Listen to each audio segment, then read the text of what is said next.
Rain needles sideways across your face as you climb the last metal ladder to the old broadcasting tower roof. Your fingers ache where they grip the slick rungs, and the wind tries to peel you backward into the dark. Lightning flashes behind the skyscrapers, turning the glass faces of downtown into a grid of white fire for one heartbeat, before plunging everything back into shadow. The city hum below, traffic, voices, the subway's distant rumble, feels muffled by thunder and wind, like you're climbing out of the world itself. At the centre of the roof sits a rusted satellite dish, its surface pocked with years of weather, cables snaking from its base into a weather-beaten shack that looks like it should have been condemned decades ago. Through a grimy window streaked with rain, you see a dusty CRT monitor flickering with static and a frozen title card in that retro NASA font. July 20th, 1969, Apollo 11 Live. You shoulder the shack's door open against the wind.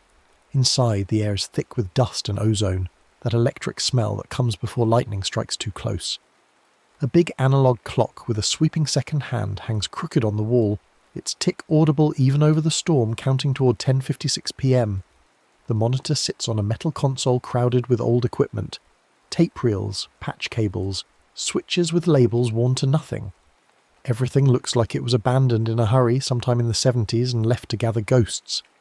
You wipe dust off the monitor controls with your sleeve, revealing a row of buttons and a dial. The tape, or maybe it's a digital loop, you can't tell which, rewinds with a mechanical whine when you turn the dial backward, the audio garbling as it scrolls through the familiar broadcast. Mission control voices, call signs, the steady professional calm of people doing the impossible.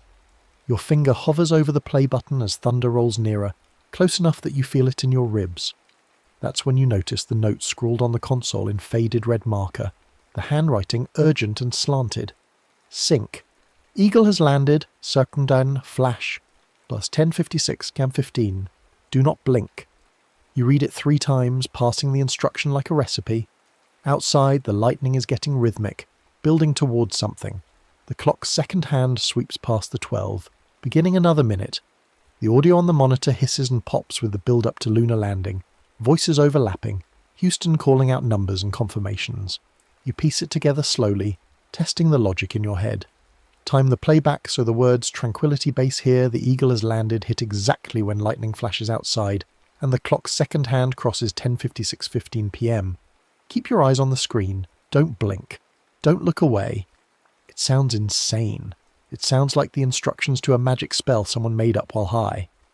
But your hands are already moving, rewinding the tape again, listening for the exact placement of Armstrong's voice, counting, backward from the landing confirmation to figure out when to start the playback. The storm cooperates, settling into a pattern, flashes every 20 to 30 seconds, close enough to time. You try once and miss. The line lands a second early, Armstrong's voice cutting through with "The Eagle has landed" just before the lightning paints the roof white. For a moment nothing happens, then static thickens on the screen, crawling across the image like insects. Your skin prickles, every hair standing up the way it does when you're too close to high voltage. But the world doesn't tip. The monitor's image bends slightly. Your reflection in the curved glass warps, doubles for a moment like you're seeing yourself and a twin standing in the same spot, then snaps back to normal. The clock hand passes 10:56, yours 15, with a loud dissonant tick, like a gear slipping inside the mechanism. You rewind and exhale, your breath shaking. This time, you listen closer to the NASA loop, to the thunder's rhythm building outside, to the clock's heartbeat ticking away the seconds. You wait for the lightning to gather itself, counting in your head, feeling for the pattern. Second attempt. You start the playback a heartbeat later, fingers white on the button. The seconds count down, and your pulse syncs with the clock. Or maybe the clock syncs with your pulse, you can't tell which. The phrase approaches through layers of static and distance.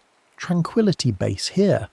And lightning blossoms white across the roof, so bright it turns the shack's interior into an X-ray. Every shadow burned away, and the second hand kisses 10:56:15. Exactly. Perfectly. And Armstrong's voice cuts through. The Eagle has landed. The screen explodes into deep, thick static that surges out of the glass. Not light, but something cold and grainy that has texture and weight. It pulls at you, pulls the room sideways like you're standing on a deck that's tilting. The thunder goes silent mid-boom, cut off so abruptly your ears ring with the absence. The hum of electronics morphs into a tight, high-pitched whine that drills into your temples. You feel the floor shift beneath your feet, wood and tar paper becoming metal, riveted and solid. The air turns dry and filtered, all the moisture sucked out in an instant, and gravity lightens. Not gone, but reduced, like you're wearing the weight of yourself differently. The static thins into dim, cramped interior light that flickers from instrument panels.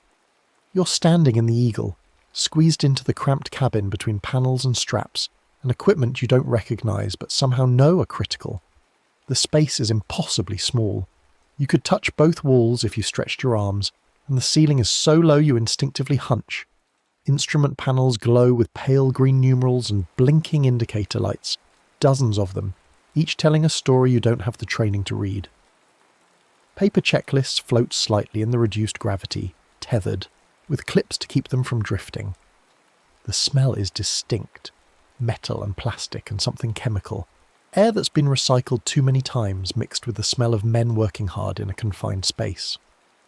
Armstrong and Aldrin are there, not as images, not as recordings.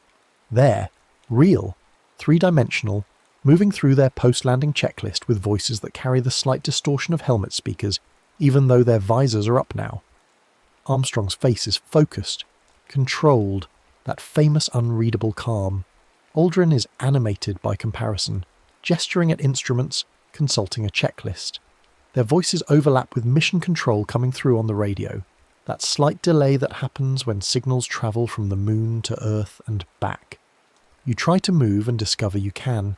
You take a step and Aldrin's shoulder passes through you, not like a ghost exactly, but like you're two layers of film projected over the same screen. Where he intersects your space, you feel a cold, fizzing sensation, like static on skin, and then he's past you, reaching for a switch, completely unaware. Through the small triangular window you see it.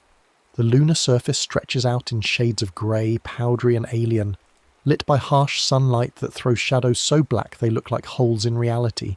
The horizon is wrong, too close, curved in a way that Earth's never is.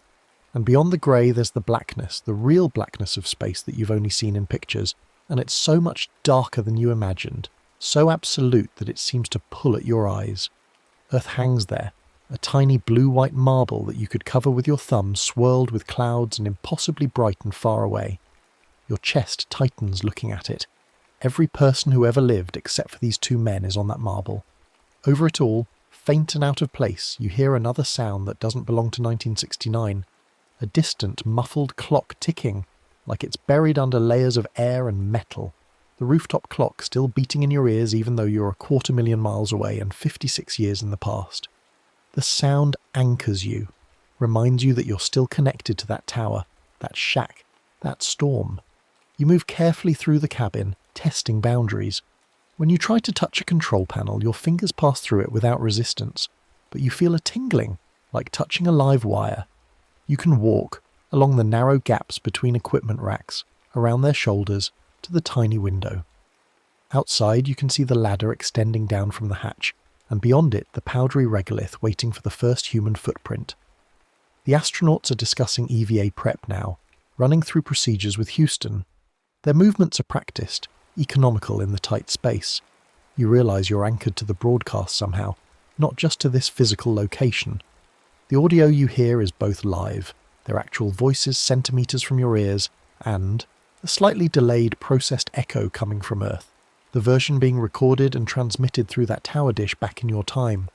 The sounds layer over each other in a way that makes your head hurt if you focus on it too much. In a corner of the LM, mounted among other equipment, a small unit with a spinning reel flashes a tiny indicator light in a rhythm that almost, but not quite, matches the rooftop clock tick. You watch it for a while, trying to map the relationship. The lighthouse rhythm is close but drifting, like two metronomes that started together but are slowly moving out of sync. You understand with a cold certainty. Your stay here is limited by how long the tower's equipment can keep the transmission tuned to this specific moment. The broadcast in your time is a loop, cycling through the same events, and you're riding that loop like a signal. If the broadcast in your time drifts, jams, or cuts, if the storm damages something, if the old equipment fails, you'll start to slide along the mission timeline forward or backward or sideways into some other version, or off it entirely into whatever static lives between the moments. When you focus hard on the rooftop clock tick in your head, the LM lights dim slightly, as if you're leaning away from this moment, losing your grip on it. The sounds become more distant, the astronauts more translucent. When you focus instead on the astronauts' voices, on the immediate reality of the cabin, the rooftop tick recedes until it's barely audible under the hiss of the cabin air system. You practice this, learning to balance between the 2 points of attention, keeping yourself anchored in both times at once. Armstrong's at the window now, looking out at the surface. "Isn't that something?" he says quietly, almost to himself. Aldrin joins him, and they stand there for a moment in silence. Two men looking at a place no human has ever stood. You position yourself so you can see past them, see what they see. The alien landscape waiting, the experiment packages they'll deploy, the flag they'll plant. History coiled like a spring ready to release. Then a burst of radio noise cuts through, sharp and sudden, exactly like the interference you've heard in old recordings. Communications drop for a second. Armstrong and Aldrin exchange a glance, waiting for Houston to come back. But here, in this moment, you feel the interference differently. The cabin flickers. For just a heartbeat, you see an alternate panel layout. Switches in different positions, a mission patch that's the wrong colour, and then it snaps back to normal. Your stomach drops. You realise that tiny interference in the signal, storm surges back home. The age of the equipment, maybe even your own breathing too close to a microphone in the shack, can branch the signal. You're not accessing a single recorded moment, but something more complicated, more fragile. Every version of the broadcast that was ever recorded, every feed that went to every station, they're all layered here, and the interference lets you slip between them. The rooftop storm back home grows more violent. You feel it somehow, even though you can't see it. The tower swaying, rain hammering the dish, lightning striking closer. Occasionally the LM shudders with a ghost thunder that isn't lunar at all, that's coming from your time bleeding into this one. Each time it happens, you feel the moment loosen around you, like a photograph curling at the edges. The rooftop clock in your head skips, 10:56:16, then 10:56:18, then 10:56:21. Seconds vanishing, your return window shrinking with each glitch. You press yourself against the cabin wall, or where you think the wall is, and concentrate on staying present, on not sliding into one of the other versions. By focusing during a static burst, by letting your attention drift in a controlled way, you discover you can nudge which version of the broadcast you're tuned to. One shift brings different radio chatter. The same words but alternate phrasing, Armstrong's tone slightly different, more excited or more controlled depending on which branch you follow.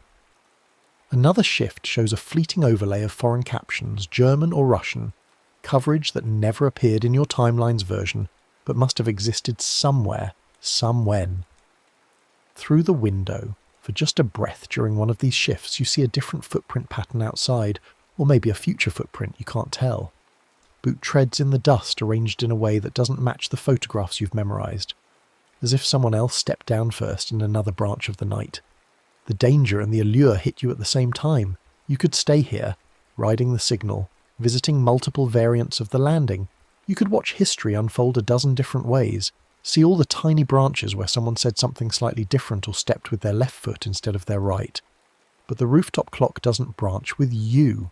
That tick is singular, absolute, coming from one specific clock in one specific tower.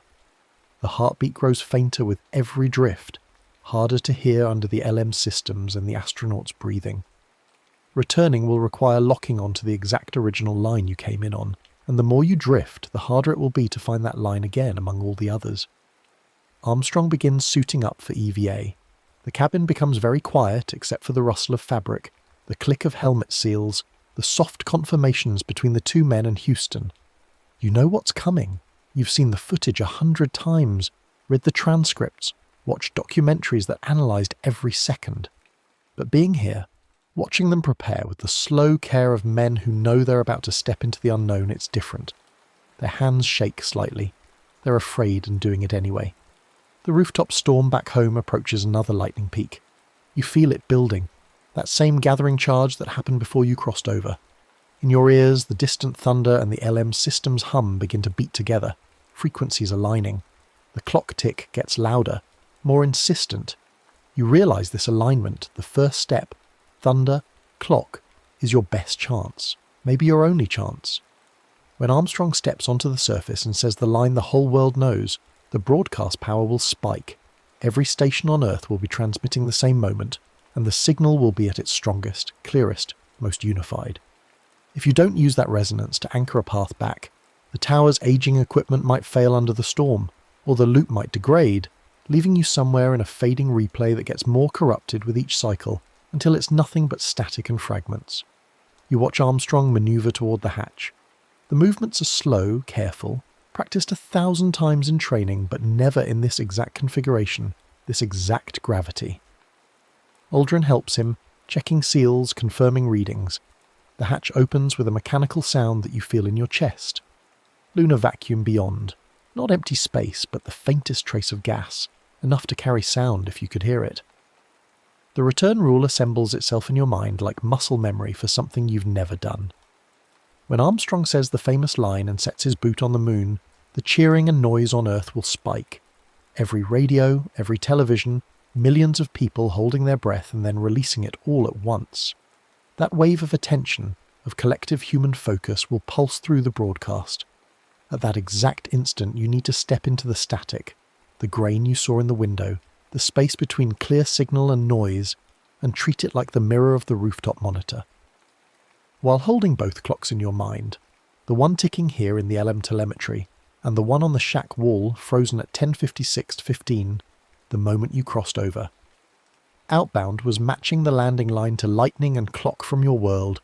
Return is matching the first step to the memory of that same lightning and second hand from inside this world. A circuit, closed at both ends. Armstrong descends the ladder. You move to the window, pressing close to the glass, or where the glass would be if you had substance here. Your awareness starts to split. Part of you is watching from the LM floor, part through the grainy window, part back in the tower shack, hand still on the play button. The boundaries between these positions blur. You can feel the roof gravel under your feet and the LM's metal floor at the same time. You can smell both ozone and recycled air. His boot hovers above the surface. The whole world holds its breath. Your world, this world, all the worlds. You feel the thunder in your chest, building. The rooftop clock breaks 10:56:15 again, even though that second already passed in your time, the loop cycling back to the moment of crossing. Time isn't linear here. It's layered, folded, all the moments existing at once in the space between transmission and reception. That's one small step for man, Armstrong says, and the audio quality does that strange thing where you can't quite tell if he said a man, or just man, the static eating the article, or maybe he never said it. One giant leap for mankind. The boot presses into lunar dust. The grain of the transmission explodes into static in the window, a bloom of white and grey that fills your vision. You step forward into it with your eyes open, refusing to blink, holding both clocks in your mind. The one on the LM panel counting mission elapsed time, and the one in your memory, frozen at the moment of crossing. You force them to beat in unison, to sync the way you synced the landing phrase with the lightning. The grey dust becomes roof gravel under your feet, sharp-edged and real. The hiss becomes rain, individual drops hitting metal and tar paper. The LM's cramped walls expand into the shack's flaking boards, mould-spotted and water-damaged. You're standing in front of the CRT monitor, the same moment you just lived now playing out on the screen. Armstrong's boot touching down, the flag of dust, the grainy black and white footage that the whole world watched. But now it's distant, contained, a recording of something that happened a lifetime ago. Your lungs burn like you've just run a race. You're gasping, doubled over, hands on your knees. The storm still rages outside, but it feels wrong. The rhythm's slightly off from what you remember. The thunder comes a beat too late. The lightning flashes in a different pattern. When you catch your breath enough to stand, you look at the analog clock. It still hangs crooked on the wall, still ticks toward midnight. But now there's a tiny NASA worm logo stamped under the numbers, red and white, that retro 70s design. You stare at it. You're absolutely certain it wasn't there before. The clock was generic, industrial, anonymous. Now it's branded, official, like it came from a government surplus auction. On the screen, the broadcast continues. Armstrong and Aldrin move across the surface, deploying experiments, collecting samples. It looks right. It looks exactly like the footage you've seen 100 times, except the mission patch in the corner graphic is subtly different. The eagle's wings are swept at a slightly different angle. A small broadcaster logo appears in the lower right from the start, not added later in post-production. And when the famous quote replays, the closed caption reads, "One small step for a man, one giant leap for mankind." With the article, definitive. Like it was always clearly said that way, and only conspiracy theorists and audio engineers ever suggested otherwise. You fumble for your phone with shaking hands. The battery is almost dead, drained by something, though you had a full charge when you climbed the tower. The search results for Apollo 11 load slowly, over the weak signal. The first image is the mission patch, and it matches the one you just saw on the screen. Eagle wings swept at that slightly different angle. The quote in the top result includes the article without any annotation about controversy or static. The documentaries you find all confidently state that Armstrong said, "a man," and always did. The world insists it's always been this way. Every page, every video, every poster and textbook and memorial. The version you remember, the ambiguous audio, the missing article, the decades of debate, exists only in your head now. You've brought back a different moon landing, one where the transmission was slightly clearer, where history recorded itself with just a bit more certainty. You sit on the shack's floor, back against the wall, and stare at the monitor. The broadcast plays on, the loop cycling through the same 6 hours of coverage. The storm gradually weakens outside, thunder retreating into the distance. By the time dawn starts to grey the eastern sky, you're still sitting there, watching two men walk on a moon that might not be quite the same moon you learned about as a child. Nights afterward, when thunderstorms roll through the city, you feel an itch to climb back up the tower. The building management has posted new signs: danger, structural instability, and roof access prohibited. But the padlock on the access door is still broken. You could go up, you could try again, watch the landing from a different angle, tune into another variant, bring back a version where the flag doesn't blow in the non-existent wind, or where Aldrin steps out first, or where they speak different words that still somehow become immortal. You replay the landing footage at home, downloaded from YouTube, ripped from streaming services, pulled from a documentary torrent. Each time you watch, you feel a phantom sway, like the LM's gentle rocking under lunar gravity. Your inner ear insists you're moving even though you're still. Sometimes you close your eyes and you're back in that cramped cabin, watching history assemble itself from checklists and courage. The weirdest part is the moon itself. When it hangs low over the city, full and bright, you look at it, and something is wrong. The Maria, the dark patches that make the man in the moon face, are positioned slightly off from where you remember. The Sea of Tranquility is in the right general area, but its shape doesn't quite match your mental map. You've looked at the moon your whole life, learned the features, memorized the landing sites. Now your eyes slide off it like water off glass. Your attention can't decide which map is correct, the one in your memory or the one in the sky. You know the rule still works. The tower is still there, the dish still points at nothing, the shack still smells like ozone and age. The equipment still functions, held together by momentum and rust, and whatever strange physics lets a broadcast tower reach through time.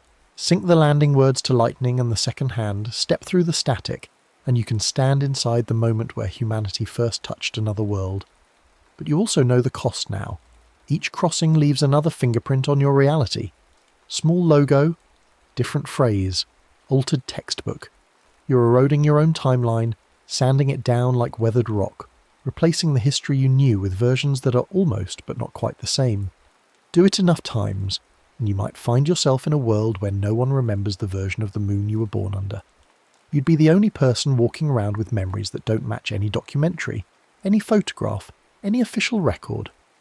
You'd be a ghost from a timeline that no longer exists, living in a world that was never quite yours to begin with. Some nights you stand at your apartment window, looking up at the moon, wrong moon, right moon, You can't tell anymore. And you think about Armstrong and Aldrin up there, frozen forever in that moment of arrival, still working through checklists, still preparing for that first step, still standing at the threshold between what was and what would be. You could visit them again, watch them from different angles, from different broadcasts, through the eyes of different cameras that saw the same moment from slightly different perspectives. The rule is simple. The execution is just a matter of timing and attention, and willing yourself to believe that static can be a door. Lightning flashes over your city most summer nights. The clock still ticks toward 10:56 and 15 every night, crossing that threshold twice, once in the evening, once in the morning. The tower waits, patient as history, holding the signal in its rusting arms. You haven't gone back yet, haven't climbed the ladder in 3 weeks. But the itch is there, constant, like tinnitus or phantom limb pain. The knowledge that you could step sideways out of this moment and into that one, could watch the impossible become real over and over again in infinite variation. All you have to do is match the rhythm, landing to lightning to clock, and refuse to blink. The moon rises over the city tonight, and it's still wrong, still slightly off in ways you can't quite articulate. The Maria catch the light differently. The terminator between light and dark falls in an unfamiliar pattern. You look away before the wrongness makes you dizzy. Tomorrow maybe. Tomorrow if it storms, if the lightning builds to that same crackling peak, if the wind is right and the tower calls.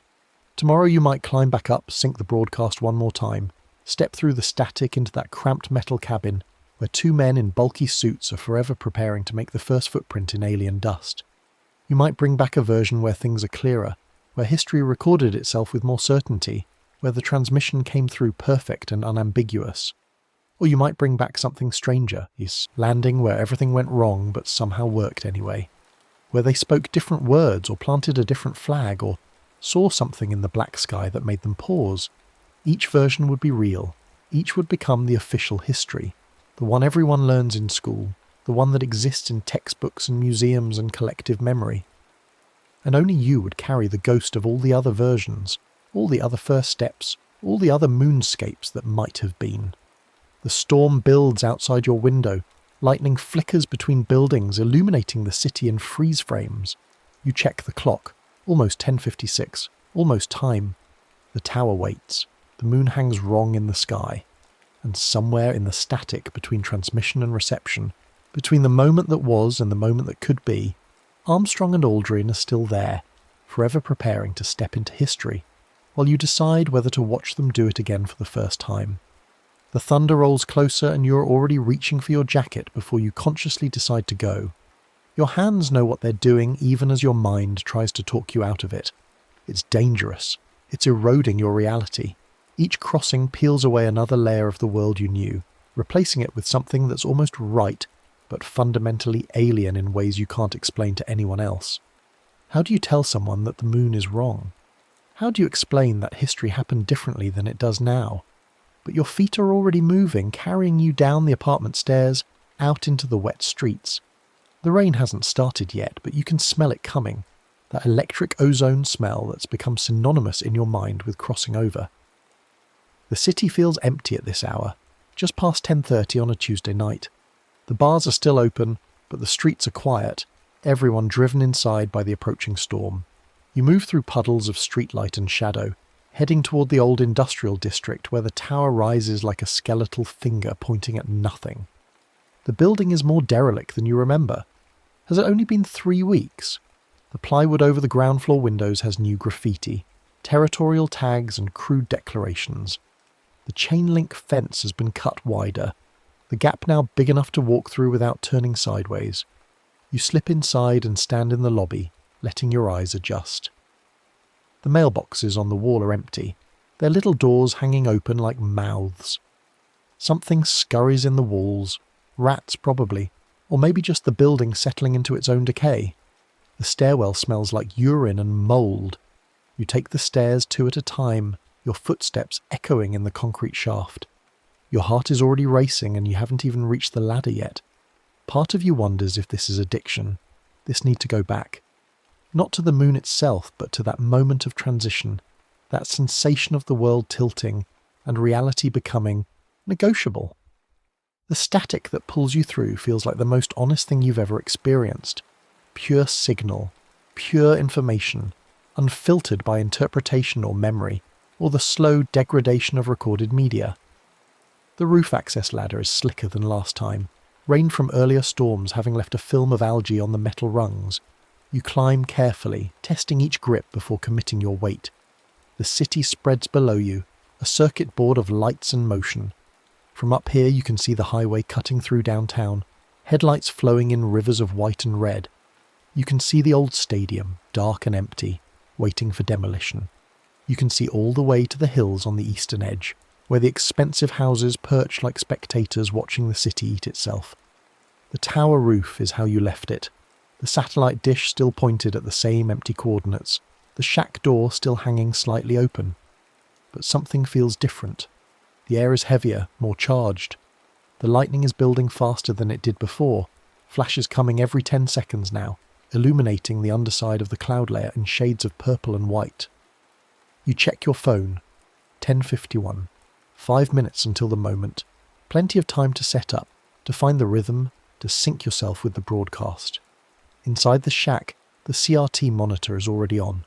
You're certain you turned it off last time, but the screen glows with that blue-grey light of an active display waiting for input. The frozen title card is there. July 20th, 1969. Apollo 11 Live. But now there's something else. A second line of text below it, added in a different font, slightly pixelated like it was inserted digitally after the fact. Transmission 7 of your skin goes cold. 7. You've only crossed over once, unless the count isn't personal, unless it's tracking every crossing that's ever happened, every person who's ever figured out the rule and climbed this tower and synced themselves to the landing. How many others have there been? How many versions of reality are walking around the city right now, each one carrying a slightly different moon, a slightly different history? The clock on the wall still has that NASA logo you don't remember. The second hand sweeps past the 12 and begins its climb toward 10:56:15. You have maybe 4 minutes. Your hands move automatically, rewinding the tape, finding the right position in the broadcast. The audio spools backward, Armstrong's voice in reverse, mission control's confirmations inverted into nonsense syllables. You've done this before. You know the timing now, can feel it in your bones, but something stops you. Your finger hovers over the play button and you look at the note scrawled on the console. Sync. Eagle has landed. Dustin's flash. Plus. 10:56:15. Do not blink. And you notice something new. Below it, in different handwriting, someone has added, return is not guaranteed. Each crossing costs. Count the cost. Who wrote that? When? You. Were just here 3 weeks ago and it wasn't there then. Or was it? Your memory feels slippery, unreliable. Maybe it was always there and you just didn't notice, too focused on the mechanics of crossing to pay attention to warnings. Or maybe someone else has been here since your last visit. Maybe you're not alone in this. Maybe there's a whole community of timeline refugees, people who've crossed over so many times they don't even remember which version of reality they started in. The lightning flashes outside and you count. 1 Mississippi, 2 Mississippi, 3 Mississippi before the thunder arrives. It's getting closer. You check the monitor, check the clock, check the sky through the grimy window. Everything is aligning. The conditions are perfect. Better than perfect. The storm is more organised than last time, the lightning more regular. It's like the universe is conspiring to make this crossing as easy as possible. But that thought makes you pause. Why would it be easy? Why would the universe want you to do this? Unless it's not the universe but something else. Some mechanism you don't understand. Some system that benefits from people sliding between timelines and bringing back slightly altered versions of history. What if you're not discovering a phenomenon but participating in one? What if every crossing, every alteration serves some purpose you can't see? The clock hits 10:54. 2 minutes. You have to decide now. Go through with it or walk away. Stay in this version of reality with its wrong moon and its slightly off mission patch, or cross over again and bring back another variation. Stack another layer of altered history onto your increasingly unstable relationship with consensus reality. Your hands are shaking as you position your finger over the play button. The storm is directly overhead now, the thunder and lightning almost simultaneous. The whole tower sways slightly in the wind, metal creaking, cables singing. Through the window you can see the satellite dish trembling, rain starting to needle across its rusted surface. The city below looks unreal from up here, too distant to be the same place where you live and work and pretend to be normal. You think about Armstrong and Aldrin in that cramped cabin, going through their checklists with steady voices even though they knew they might die up there. They might run out of oxygen. The ascent engine might fail. A micrometeorite might puncture the hull. They might be stranded 250,000 miles from home with no way back and nothing to do but wait for the air to run out while the whole world watched. But they went anyway. They committed to the crossing. 10:55. 1 minute. You start the playback, listening to the familiar cadence of mission control voices, the overlapping radio chatter, the building tension toward landing.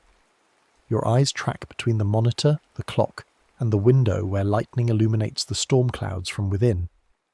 You can feel your heartbeat in your throat, in your fingertips, syncing with the clock's second hand as it sweeps upward. The phrase approaches. You don't blink, you barely breathe. Tranquility Base here. Lightning flashes white across the entire sky, so bright it hurts, and the second hand touches 10:56:15, and Armstrong's voice cuts through perfectly. The Eagle has landed. But this time something is different. The static that blooms from the screen doesn't just pull, it tears. Reality rips like fabric, the edges jagged and wrong. You feel yourself being yanked forward not smoothly but in juddering frames, like a film with half the frames missing. The thunder doesn't cut off but fragments into overlapping echoes, each one from a slightly different storm. The floor becomes metal but also stays wood, both surfaces existing simultaneously under your feet, until the contradiction resolves with a sensation like vertigo. You're in the LM but it's wrong. The cabin is the same but different. Armstrong and Aldrin are there but their suits are a different shade of white, slightly more ivory than you remember. The instrument panels have additional switches, or maybe fewer. You can't tell because every time you try to focus on a specific control it shifts, flickers, stabilizes into a slightly different configuration. Through the window, the lunar surface looks right, but Earth is in the wrong position, too high in the frame, or maybe the window itself is mounted at a different angle. Your head pounds with the contradictions. This isn't like last time. Last time the crossing was clean, the moment stable. This time it feels like you've arrived at a junction of multiple timelines, several versions of the landing occupying the same space. Armstrong's voice overlaps with another Armstrong's voice. Same words but slightly different intonation. Aldrin moves past you, but you see 3 versions of him simultaneously, displaced from each other by inches, like a photograph of someone moving with a slow shutter speed. The rooftop clock in your head is ticking, but it's irregular now, skipping and jumping. 10:56, 15, 10:56, 17, 10:56, 14, 10:56, 22. The rhythm is chaotic. You try to focus, to anchor yourself to one version of the moment, but every time you think you've stabilized, another surge of interference splinters the reality again. Through the window you see the lunar surface and notice something that makes your stomach drop. There are footprints already, multiple sets, crisscrossing in patterns that don't match any mission you know. Some are boot prints like Armstrong's, but others are different, too large or too small, or with tread patterns that look wrong. And beyond those, further out near a crater's rim, you see something that can't be there. A second LM, this one painted with markings you don't recognize, sitting at an angle like it made a hard landing. This isn't just alternate history, this is convergence. Multiple timelines bleeding together, occupying the same moment. You've crossed over into a junction point where several versions of the landing are happening simultaneously, and your presence, your observation, is collapsing them into an increasingly unstable hybrid. Armstrong is at the hatch now, preparing to descend, but his movements are glitching.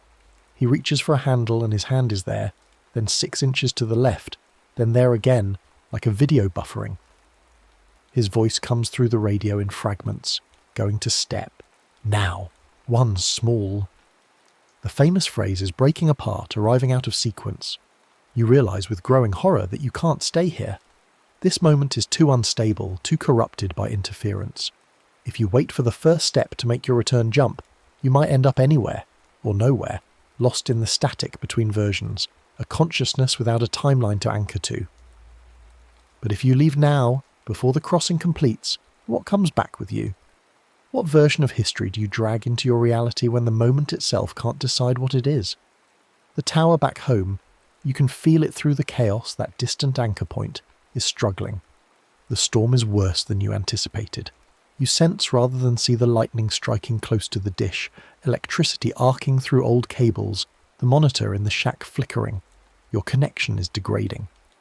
The rooftop clock skips wildly now.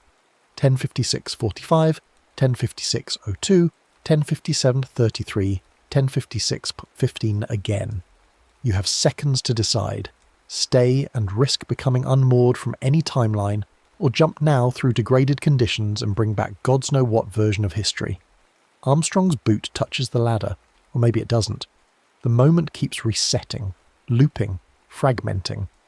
Through the window you see Earth flicker between positions, between sizes, between slightly different cloud patterns. The next story is about to begin. Please relax and enjoy. Rainwater snakes down tiled walls and drips from the ceiling as you stand on a nearly empty underground platform. The LED clock over the track stutters between 2:24 and 2:25, flickering like a tired eye. Fluorescence hums and buzzes overhead, casting sickly light across the wet concrete. You've been waiting 40 minutes for a train that should have come 35 minutes ago, watching each passing minute dissolve into the next, with the slow drip of water from cracked tile. A late train rattles through without stopping, wind pushing damp air into your face. The gust carries the smell of oil and ozone, and in that brief moment of chaos, papers swirling, your jacket whipping against your body, you spot something you've never noticed before. A narrow stairwell tucked behind a support column at the far end of the platform. Bare concrete steps descending into darkness. No sign, no warning tape, no authorized personnel only placard. Just a faint green glow at the bottom, pulsing slowly like a heartbeat. Your phone has no service. It hasn't for the last 10 minutes, the signal bars vanishing one by one, as if something below is drinking them. The rain sounds filter down the stairwell, mixing with a low mechanical hum from below. You glance at the stuttering clock, 2:24, 2:25, 2:24, and something about that broken rhythm pulls you forward. Your footsteps echo as you cross the platform, each one louder than it should be in the empty station. The stairwell is older than the platform above. The concrete is poured differently, rougher, with a kind of texture that suggests hands mixed the aggregate decades before modern codes existed. The green glow grows brighter as you descend, resolving into emergency lighting that looks both ancient and somehow wrong. The bulbs encased in fixtures you don't recognise. 15 steps down, the mechanical hum becomes clearer. Not the hum of modern machinery, but something deeper, more resonant, like the sound a massive engine makes when it's coasting rather than working. The hidden platform is smaller, older. Brick arches curve overhead, their mortar crumbling in places to reveal older brick beneath, and older brick beneath that, layers of city stacked like sediment. A single track runs through the centre, and on it waits one train. Not a modern subway car with its smooth panels and automated announcements, but something in between. Old bones dressed in newer skin. The cars are rounded like vintage rolling stock, but wrapped in dark metal that seems to absorb light rather than reflect it. The doors are closed, the windows are dark. Above the train, a destination board flickers, but it doesn't show a time. No 2:47 arrival or 3:15 departure. Only 4 words in dim orange letters. Departure, year 3025. You stare at those words long enough that they begin to feel like a trick of tired eyes, but they don't change, they don't flicker into sense. Year 3025, as if a subway could travel through time instead of tunnels, as if destination meant something other than distance and direction. A ticket machine stands alone against the brick wall, its design straddling eras like the train. An old mechanical body with a digital screen grafted onto its face. A single ticket protrudes from the slot, already printed, the paper slightly curled at the edges as if it's been waiting for you. Your full name is etched onto it, perfectly spelled. Not the shortened version you use at coffee shops or the nickname your friends default to, but your complete legal name, every middle initial, every syllable that appeared on your birth certificate. Below that, platform B- and valid at 2:25 only. And below that, in smaller print that you have to squint to read, departure synchronized to origin convergence. The ticket is warm in your hand. Not hot, but body warm, as if someone just held it. You turn it over and find more text on the back. Rule. When clocks strike 2:25, guess, read your full name as printed. No earlier, no later, one breath. Through the train's dark windows, you can see the platform clocks. 3 of them mounted at intervals along the brick wall. All of them are struggling with 2:25, the digits flickering between 2:24, 59 and 2:25, and sometimes stuttering backward to 2:24:58, like they can't quite decide which moment they're in. Like 2:25 is a minute that doesn't want to exist. A metallic voice whispers from a speaker hidden somewhere in the arches, distorted by static and distance but clear enough to understand. Rule when the clocks strike 2:25. Cass, read your full name from the ticket. No earlier, no later, one breath. The voice doesn't repeat. The platform falls back into silence, broken only by the hum and the distant sound of rain filtering down from somewhere above, or maybe below. The acoustics down here make direction meaningless. You watch the clocks through the window, testing yourself against their rhythm. Your heart begins to sink to the ticks, counting the seconds that loop and stutter. 2, 24, 57, 58, 59, back to 57, forward to 59. Holding on, 59 for 3 seconds, then 00, then back to 58. The pattern isn't quite random. It's searching. The clocks are feeling their way towards something, and you realise with a chill that runs down your spine that they're waiting for you to be ready. You step closer to the nearest carriage. The doors remain closed, but through the dark glass you can see the interior, dimly lit by the same green emergency lighting. Empty seats upholstered in material that might be leather or might be something else. Straps hanging from overhead rails swaying slightly, even though there's no breeze. The train feels like it's breathing, like it's alive in the way that old ships are alive, aware of their passengers through the creak of their boards and the shift of their weight on water. You test the door. It doesn't budge. The ticket grows warmer in your hand. The clocks flicker faster now. 2:24, 57, 58, 59, 00, 59, 00, 59, 0, settling into a pattern, building towards something. Your breath catches in your throat as you realise this is it. The moment is compressing, reality narrowing toward a single second where the impossible becomes possible, where a train can leave for a destination 1,000 years away. You inhale. The clocks hit 2:25 across all 3 displays simultaneously. They're flickering, suddenly synchronized, suddenly certain. And in that moment of certainty, you speak your full name exactly as printed on the ticket, every syllable clear, the entire thing contained in a single breath that tastes like ozone and rain. Every carriage light snaps off at once. The darkness is absolute, the kind of black that only exists underground where no light has ever reached naturally. You feel the train shift beneath you. No, you feel yourself shift relative to the train, as if gravity just changed its mind about which way is down. The brakes sigh like something exhaling, a long mechanical breath that sounds almost relieved. Rails hum underfoot, not with electricity, but with something else. Some other energy cooling from 1,000 journeys, or building toward one more. In the darkness, you hear a distant thunder of rain and a new hum, lower, heavier, felt in your chest rather than heard with your ears. The sound of deep time moving, the sound of years being crossed like subway stops. When the door seals unlatch with a soft hiss and the lights slowly return, the signage has changed. The orange letters now read Arrival, Year 3025. The platform beyond the glass is cracked, overgrown with something that might be moss but glows faintly blue. The brick arches are still there, but they're stitched with glowing conduits and pulsing filaments, old infrastructure kept alive by technology that didn't exist in your century. The doors open, you step out into year 3025. The hidden platform is now a ruin wrapped in tech. The brick and rusted steel you saw a moment ago, or 1,000 years ago, are still present, but they're networked now, connected by cables and light pipes that pulse with data or power or something in between. Catwalks hang overhead like spider webs made of cable, and you can see small devices scuttling along them, maintaining connections that keep this place functioning. The ceiling still leaks, but the water is caught mid-drip in thin blue stasis fields that hum softly. A city that patched gravity before it fixed the roof. On the far wall, a giant display shows a schematic of a single, looping subway line. Every branch is greyed out, every connection severed, except for one bright ring labelled in a language you don't know. The characters shift and flow like they're not quite settled into their shapes yet, still deciding what they mean. A tiny icon of your train pulses on the loop, moving slowly around the circuit. Alone. The last train on the last line beneath a city that no longer remembers your century. A maintenance drone trundles past.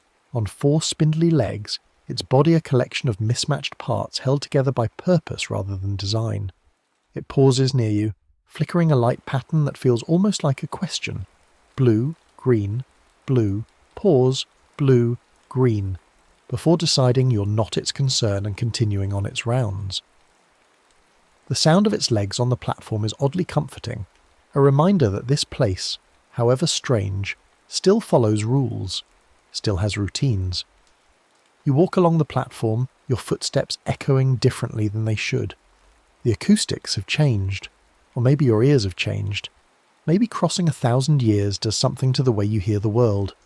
The air tastes different too, cleaner somehow, but with an underlying metallic tang like you're breathing inside a machine.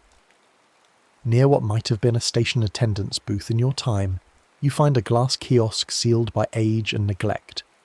Its interior is filled with yellowed paper, rusted punch tools, and a holographic projector half buried in dust. When your ticket slips from your pocket onto the counter, and you're not entirely sure it's slipped, or if your fingers simply let it go, the projector flickers alive. A hollow, glitching clerk avatar materializes above the dust. It's humanoid in the way that mannequins are humanoid. All the right parts in roughly the right places, but nothing that suggests actual humanity. Its voice comes from everywhere and nowhere, reconstructed from fragments of recorded announcements. Outbound passage, read your full registered name at the instant your origin clocks converge on the departure minute. Inbound passage, return to your origin platform and read your name as registered in memory, not in ink, at the instant both centuries strike the same second. The avatar's face glitches, pixels scattering and reforming. It continues. Warning. Each crossing decays your alignment with your native timestamp. Memory will choose a century before the clocks do. Then it freezes, caught mid-gesture, and slowly fades. But those words hang in the air like smoke, like a smell you can't quite place. Memory will choose a century before the clocks do. You realise the rule isn't just about the ticket, it's about how tightly you remember who you are and when you belong. The ticket was just a tool to focus that memory, to anchor you to a specific moment. But memory is mutable. Memory shifts. And if your memory starts to believe you belong here, in 3025, then the clocks will agree. You pocket the ticket carefully and return to the platform. The train waits with doors open, patient as stone. You step aboard. The interior is exactly as you glimpsed it before. Green emergency lighting, empty seats, swaying straps. But now you can see the details. The seats are upholstered in something that looks like leather, but shifts slightly under your gaze, as if it's watching you back. The advertisements above the windows are in that same flowing script you saw on the station. Schematic, but some of them flicker into languages you recognise for brief moments. English, others you don't know, and then back to the dominant script, settling like sediment. You sit. The seat moulds to you, adjusting in small ways that are too subtle to be comfortable and too noticeable to ignore. The train lurches into motion without announcement, without the usual surge of acceleration. It simply begins to move, as if it was always moving and only now decided to let you notice. The first station arrives quickly. The doors whisper open onto a platform-turned hydroponic farm, where bioluminescent vines climb old posters, advertising movies you've never heard of, and events that happened centuries ago, or haven't happened yet. You can't tell which. The vines pulse with soft light, blue, green, purple, and you realise they're growing in patterns, deliberate arrangements that might be art or might be data storage or might be both. A single figure tends them in the distance, too far away to call out to, wearing something that might be a hazard suit or might be their skin. The doors close before you can decide whether to get off. The train moves on. The next station is a plaza station, its platform expanded into a vast space filled with holographic pedestrians, replaying a crowd that no longer exists. They walk their paths endlessly, checking phones that aren't there, greeting friends who are somewhere else in the loop, waiting for trains that will never come. The detail is perfect. You can see their clothes, their hairstyles, the brands on their shopping bags. They're from a dozen different eras, all mixed together in this frozen moment of movement. The greatest hits of human transit, preserved like insects in amber. A maintenance hub comes next, where the only staff are disembodied voices announcing delays on lines that were shut down centuries ago. The Blue Line is experiencing service interruptions due to temporal anomalies originating in the 2000s. Please avoid unauthorized temporal boarding procedures. The voice is calm, professional, reading from a script that assumes everyone knows what temporal boarding procedures are and why they need authorization. Everywhere, the announcements reference earlier eras like myths or system bugs. You catch fragments as the train moves through. Legacy infrastructure from the 2100s being integrated with modern systems. If you encounter passengers from discontinued timelines, please report to station management. Due to ongoing repairs to causal flow, some destinations may arrive before you depart. You catch your reflection in a cracked security panel. You look the same. Same face, same clothes, still damp from the rain you left behind 1,000 years ago. But the timestamp in the corner of the panel reads 3025-02-25, 02-25. The system has tagged you, logged you, decided when you are even if you're not sure yourself. The train completes its loop and returns to the hidden platform. You step off, needing to feel solid ground, needing to think. Your phone is in your hand before you realise you've reached for it. The screen shows 2:25 a.m, but the date is a mess of digits, cycling between your year and 3025 faster than you can read. Apps crash when they try to fetch current data. The weather app opens and closes and opens again, stuck in a loop of trying to tell you if it's raining in a century that doesn't have your city anymore, or has a different version of it, or has something else entirely where your city used to be. You try to call someone, anyone, but the phone doesn't even attempt to connect. It just displays no temporal anchor where the signal bars should be. A station AI, its interface projected onto a wall of ancient tile, notices your confusion. Welcome, registered commuter. How may I assist with your journey? Its voice is warmer than the Clark avatar, almost human, but with an edge that suggests it's performing humanity rather than experiencing it. I need to get back, you say. Back to my time, my year. Understood. You wish to return to home station. The interface ripples, displaying route options, but every route starts with home station unknown. The AI continues, unbothered by this impossibility. Please note that temporal routes require synchronized departure windows. The next available window occurs at the dual 225, approximately 47 minutes from current local time. Dual 225? The moment when both your origin timeline and this timeline experience 225 simultaneously, a convergence point. All temporal commuters are advised to board 10 minutes prior to ensure proper positioning. The interface flickers. Your temporal alignment is currently at 73%. Please remain aware of your origin identity to maintain viable return authorization. You look down at your ticket. The text blurs every time you look away and back, the letters of your name swimming briefly, rearranging into unfamiliar spellings. The first letter of your first name shifts to something that looks almost but not quite right. A character from that flowing script that resembles the letter you know, but carries a weight that feels wrong in your mouth when you try to pronounce it. What happens if my alignment drops too low? Insufficient alignment results in classification as a native temporal resident. You would be welcomed as a permanent member of the 3025 community. The AI's tone suggests this is a positive outcome. Many temporal tourists choose to stay. The integration process is smooth and well supported. That's not what I want. Preference noted. To maintain alignment, regularly recall details specific to your origin timeline. Personal memories, sensory experiences, identity markers. The return rule requires you to speak your name from memory, not from documentation. Practice recommended.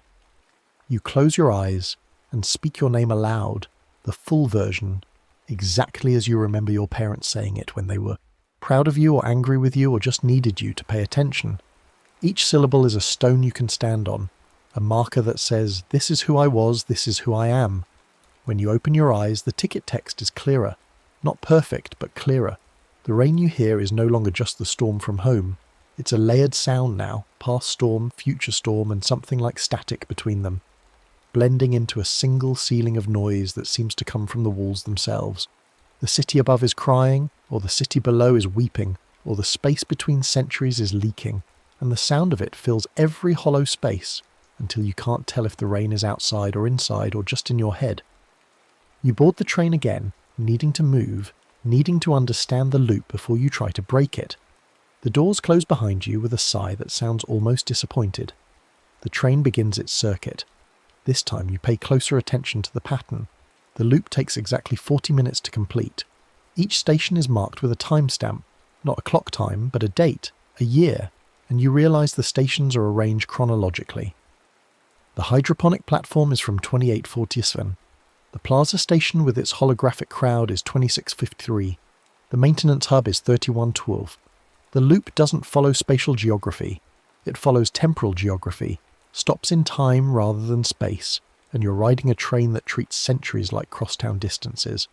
Station displays begin flashing sync window approaching, in those flowing symbols you inexplicably understand now.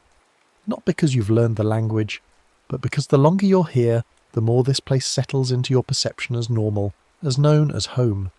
You feel your thoughts racing as if your brain is trying to keep pace with the clocks, trying to exist in two moments simultaneously. A recorded announcement plays through the carriage, the voice calm and mechanical. Passengers intending to return to their original chronological reference must be at hidden platform when the dual 225 strikes. Names must be clear and unfractured. Temporal Services reminds you that identity coherence is a passenger's responsibility. Safe travels through the years. You worry that your name, the anchor, is already starting to fracture. When you try to recall your address, you see two versions. The apartment you left from, and another place, cleaner, higher up, with windows that show a sky you don't recognise. When you try to remember your job, your mind offers you options like a multiple-choice question where all the answers feel equally true and false. The train completes another loop. 20 minutes until the dual 225, the hidden platform comes into view, and you force yourself to get off, to stand still, to remember. The platform has changed since you arrived, or you're noticing things you missed before, more conduits now, more warning signs in languages that shift between familiar and alien. The display with the loop. Schematic shows your train icon pulsing, and now it has a number beside it, 73%.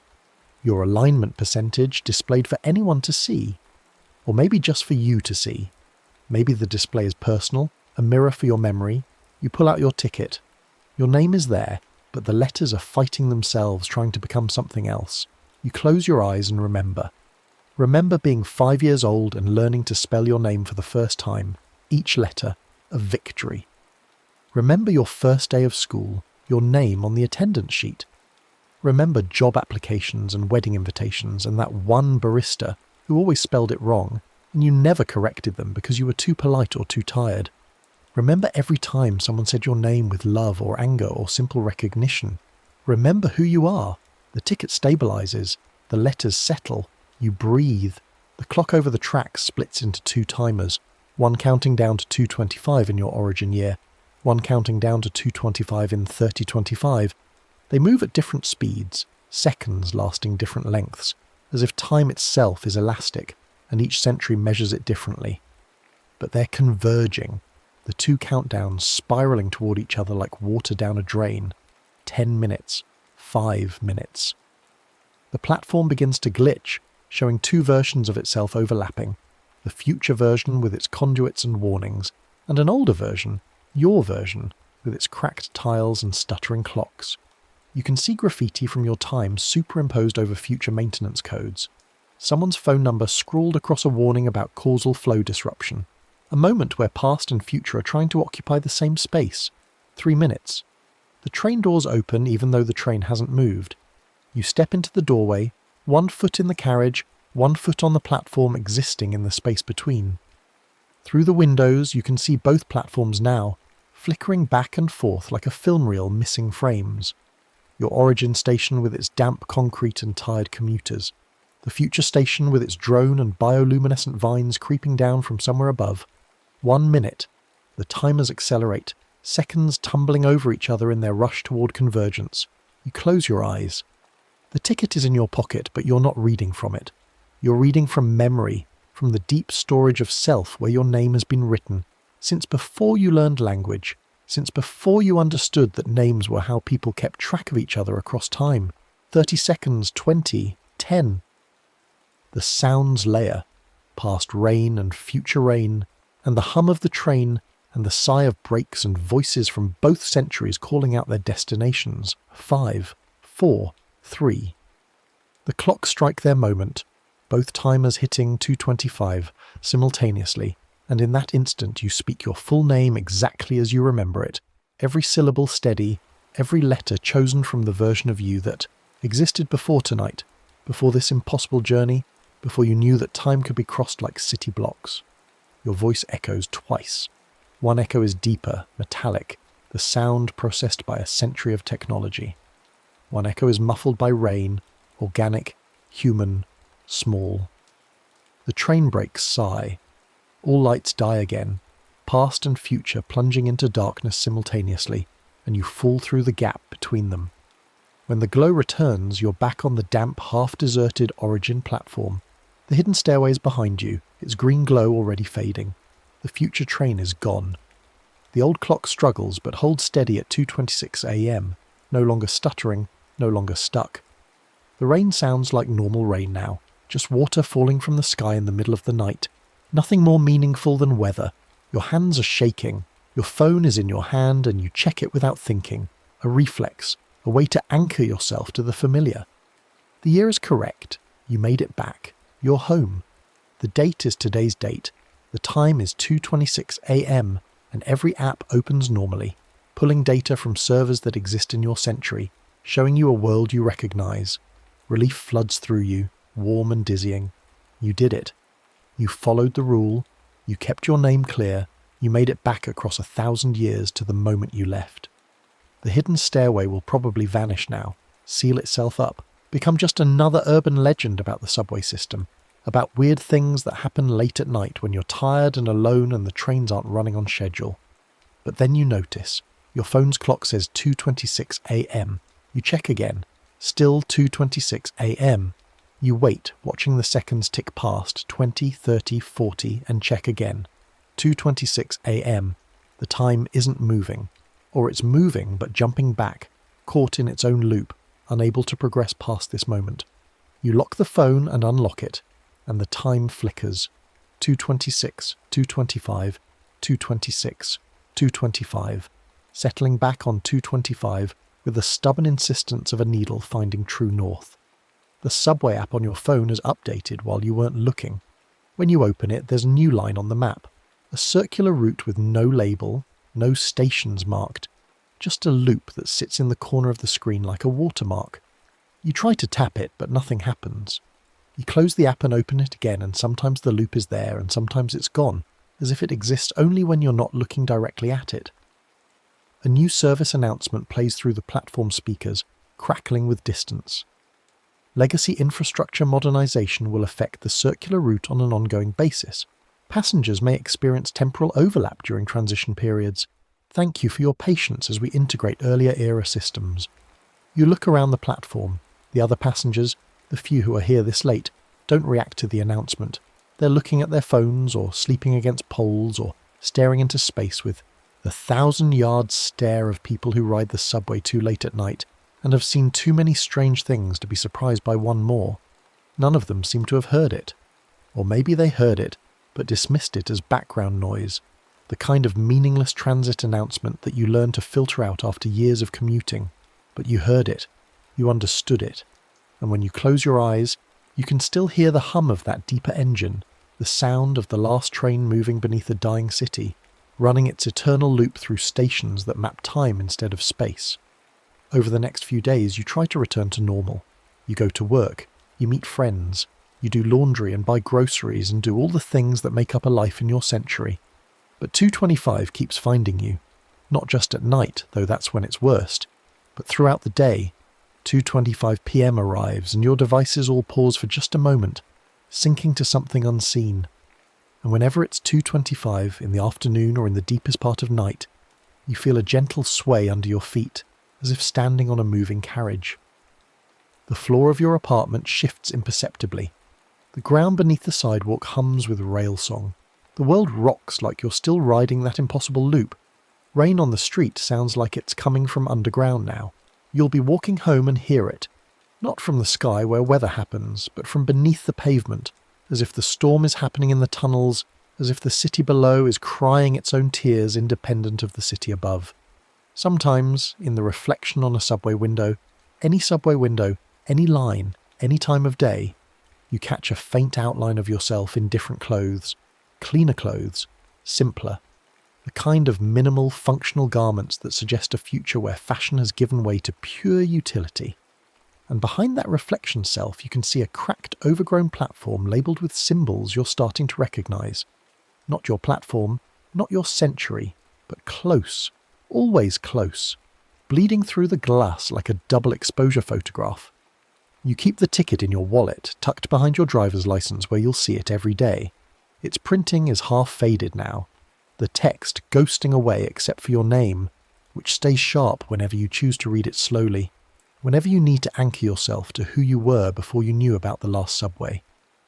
The ticket is a reminder, a talisman, a warning and a promise both. At night, when you doze off to the sound of rain and distant trains, you dream of loops, endless circles through time, stations that are museums and farms and plazas where crowds that no longer exist walk their eternal routes.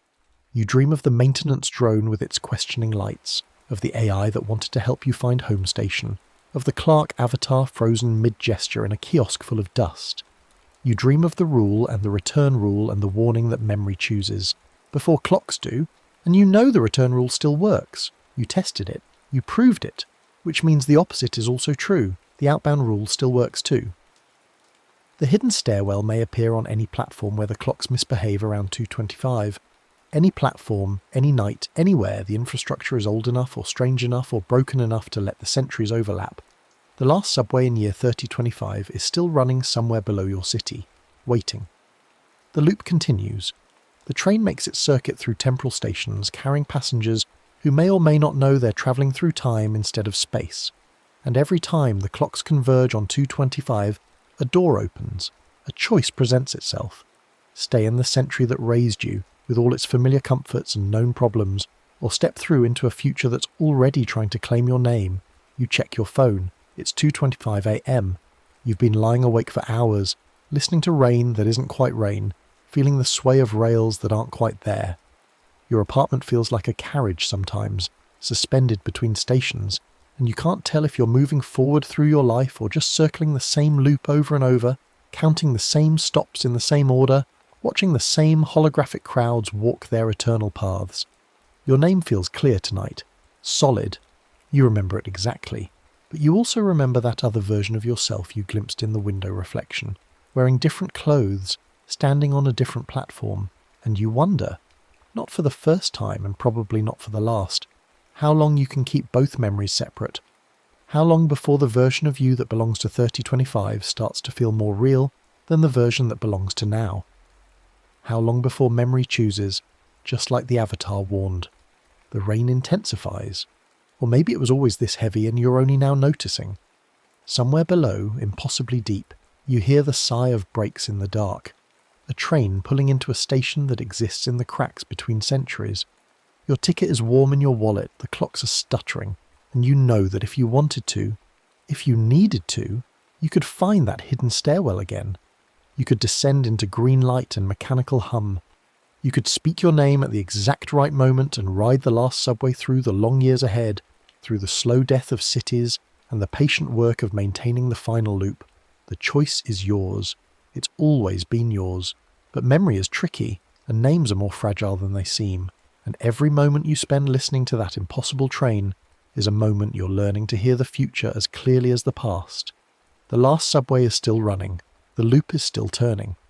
And somewhere between 2:25 and 2:26, between now and then, Between who you were and who you're becoming, a door remains open. You close your eyes, the sway continues, the rain falls up and down and sideways all at once, and you know that when you finally fall asleep you'll dream of brick arches wrapped in glowing conduits, of water caught mid-drip in blue stasis fields, of a train that treats time like just another kind of distance to be crossed. You'll dream of coming home, and you won't be entirely sure which platform you mean. The next story is about to begin. Please relax and enjoy. The red time ball sits at mast peak, slick with drizzle that beads and runs down the copper roof below. Telegraph clicks filter through the window where you stand with a brass sextant raised, squinting through Thames haze at a sun reduced to a pale coin. The assistant calls 1 minute and you test your grip on the instrument, feeling the cold brass warm slightly under your palm. The placard by the yard gate reads, "Ball drops precisely at 1 p.m. Meantime," and you have memorized today's solar altitude from the Nautical Almanac, the number burned into your mind like a prayer. The rule came to you in fragments over weeks of research in maritime archives, pieced together from margin notes in a curator's ledger.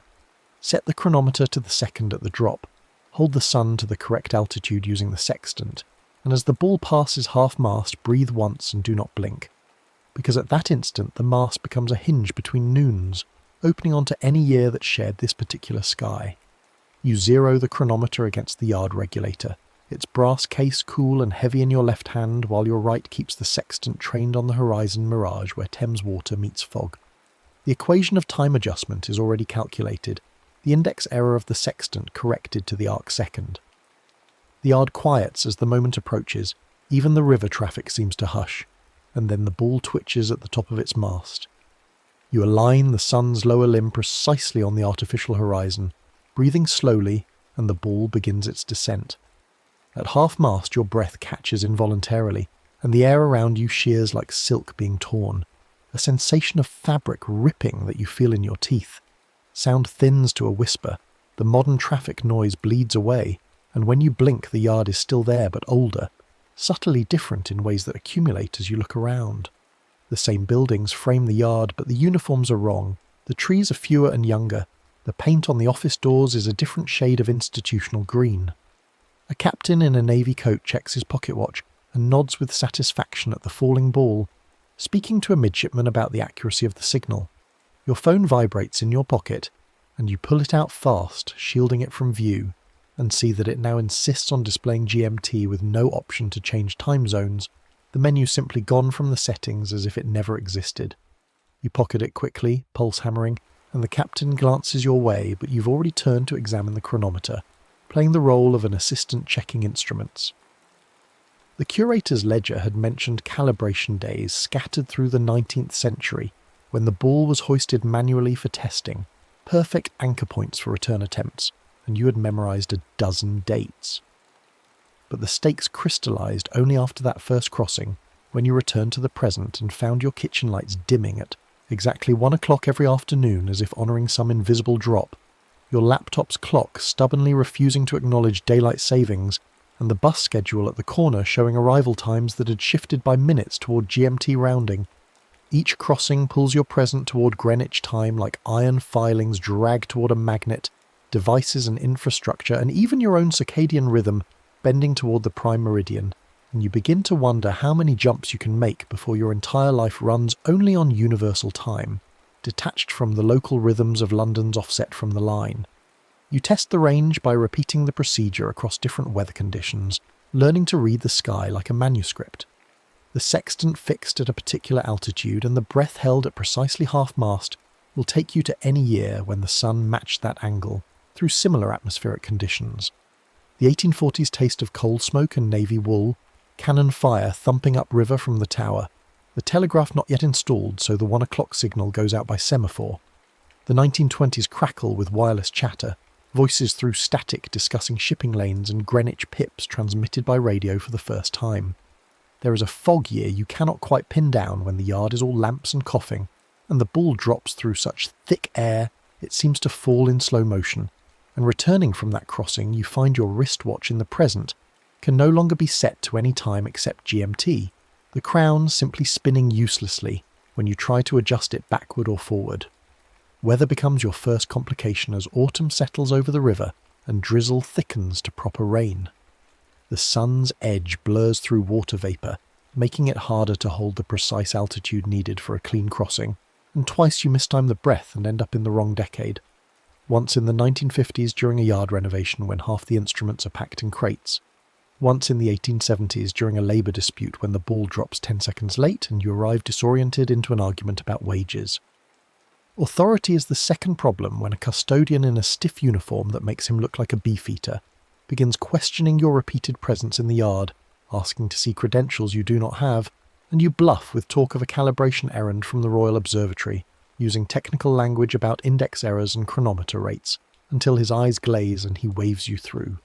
The mechanics of the apparatus itself begin to fail, as the ball's hoist ratchet shows its age across your repeated visits to the same November afternoon, the PAL slipping on the drum so that one crossing misfires entirely and you slam back into the present without having moved, your head ringing and your vision doubled for an hour afterward. The personal costs accumulate like compound interest. After the second jump, your wristwatch will not leave GMT no matter how you adjust it. After the fourth, your kitchen lights dim at 1 o'clock daily as if the drop casts a shadow forward through time. After the seventh crossing, you wake hungry at 1300 hours sharp, every day regardless of when you last ate, your body convinced that 1 o'clock is the axis around which the day rotates. Your friends begin to complain that their devices are acting strangely when you visit, oven clocks shifting to British time, car dashboards displaying UTC instead of local hours, and you stop accepting invitations because you cannot explain what's happening without sounding unhinged. You decide to test whether altering a time signal might ripple forward and choose a specific noon from the archives. A notorious fog day in 1888 when multiple ships collided in the Thames because the time ball dropped late, the assistant having been drunk and the prism fogged, the signal going out nearly 2 minutes behind true Greenwich time.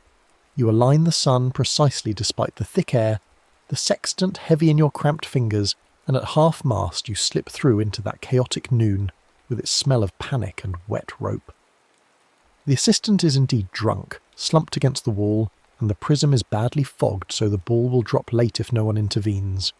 You help clean the prism with your sleeve and tighten the hoist mechanism, working quickly while the few people in the yard assume you belong there, and when the ball drops it is only half a second off instead of 2 minutes. You feel a deep satisfaction as you execute the return procedure at twilight, winding the chronometer forward and hauling the ball up by hand until your shoulders burn, then releasing it and stepping through the cable's clink back into the present. But the present has shifted. Public transit boards throughout the city now show arrival times nudged toward GMT minutes, rounding in ways they did not before. Your calendar app refuses to display time zones at all, showing only UTC with a locked icon when you try to change it. The kitchen lights that are dimmed now go fully dark at 1 o'clock, a blackout that lasts exactly 3 seconds like a daily eclipse. Your sleep schedule drifts further until you can only fall asleep with Greenwich pips playing from your phone, the 6 electronic tones that mark the hour on BBC Radio, and you wake at dawn thinking in nautical twilight calculations instead of alarm clock times. Escalation comes when you return to an 1890 crossing and find the telegraph line down, a pole toppled in a storm, and the yard in chaos because without the telegraph tick from the observatory, the 1 o'clock signal cannot be properly synchronized. The ball will not drop, ships will not get the time, navigators will be lost. You find yourself splicing the wire with a pocket multi-tool you carried through, your fingers numb with cold as you twist copper strands together and tape them with friction tape from the telegraph office.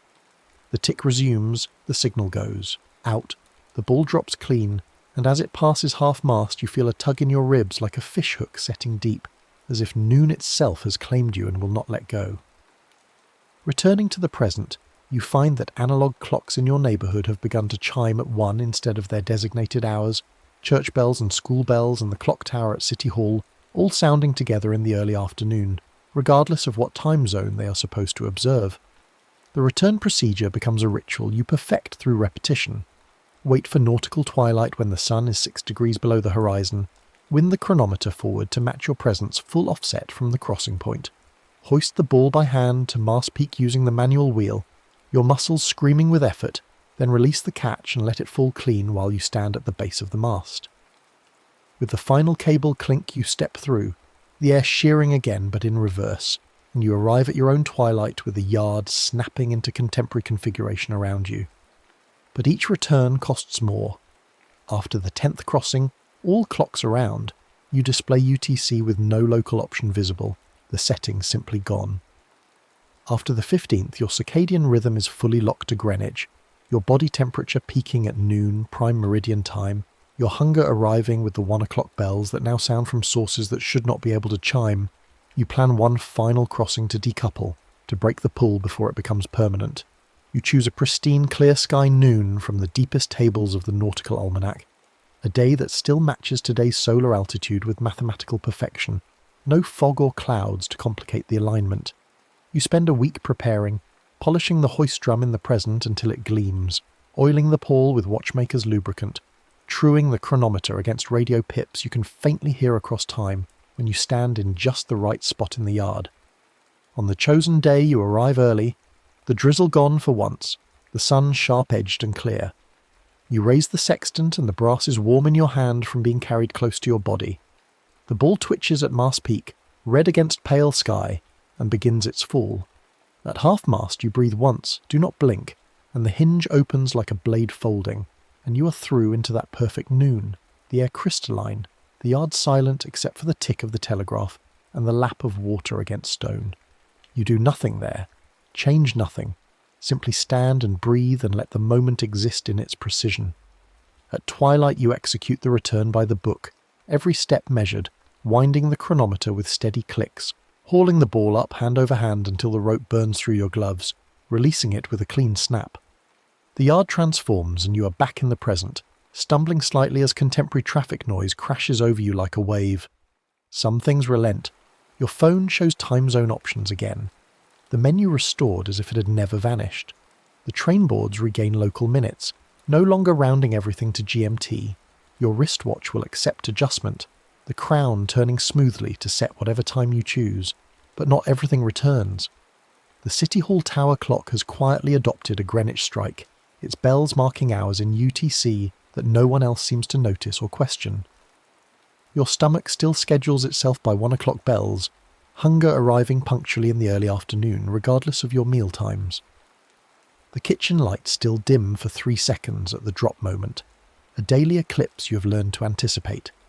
You mark your windowsill with a thin brass line aligned to the prime meridian using a compass and calculation, a private meridian inscribed where only you will see it. At local noon you catch yourself glancing toward 1 o'clock, your internal clock still half synchronized to Greenwich, your body living in 2 time zones at once.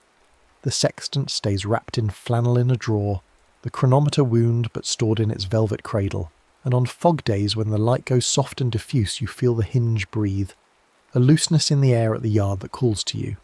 You can cross again, you know the procedure by heart now, precision and breath, and the discipline of not blinking, but every perfect drop binds you tighter to the line that once ruled the world, the arbitrary mark that became absolute, the convention that bent ships and schedules and lives to its measure. You stand at your window with tea going cold in your hand and watch the afternoon light, living on the prime meridian whether you cross again or not, time itself rewired around you like telegraph lines, humming with a signal only you can fully hear. The weeks after your final crossing settle into a rhythm that feels both familiar and alien, days measured by the gap between what your body knows and what the world expects. You take a job cataloguing maritime instruments at a museum near the Docklands, partly because the work appeals to you and partly because the commute forces you past the yard twice daily, a pilgrimage you cannot quite abandon. The other cataloguers notice your precision with chronometers, the way you can diagnose a regulation problem by the sound of the escapement alone, how you instinctively convert between mean time and apparent solar time without needing tables. They assume you're simply devoted to the work, obsessive in the way specialists can be, and you let them believe it because the truth would require explanations you cannot give. Your flat becomes a study in temporal schizophrenia. The microwave clock blinks UTC in steady green digits, while the stove beside it insists on local time, and you have stopped trying to synchronize them because they will only drift apart again within hours. The living room clock, an antique schoolhouse piece you bought at a market, chimes at 1 o'clock. Regardless of where its hands point, the mechanism corrupted by proximity to you in ways you do not fully understand. You have learned to read time in layers, checking multiple devices to triangulate the actual hour, your perception fractured between the present moment and the ghost of Greenwich that follows you like a shadow longitude. Sleep comes in strange tides now.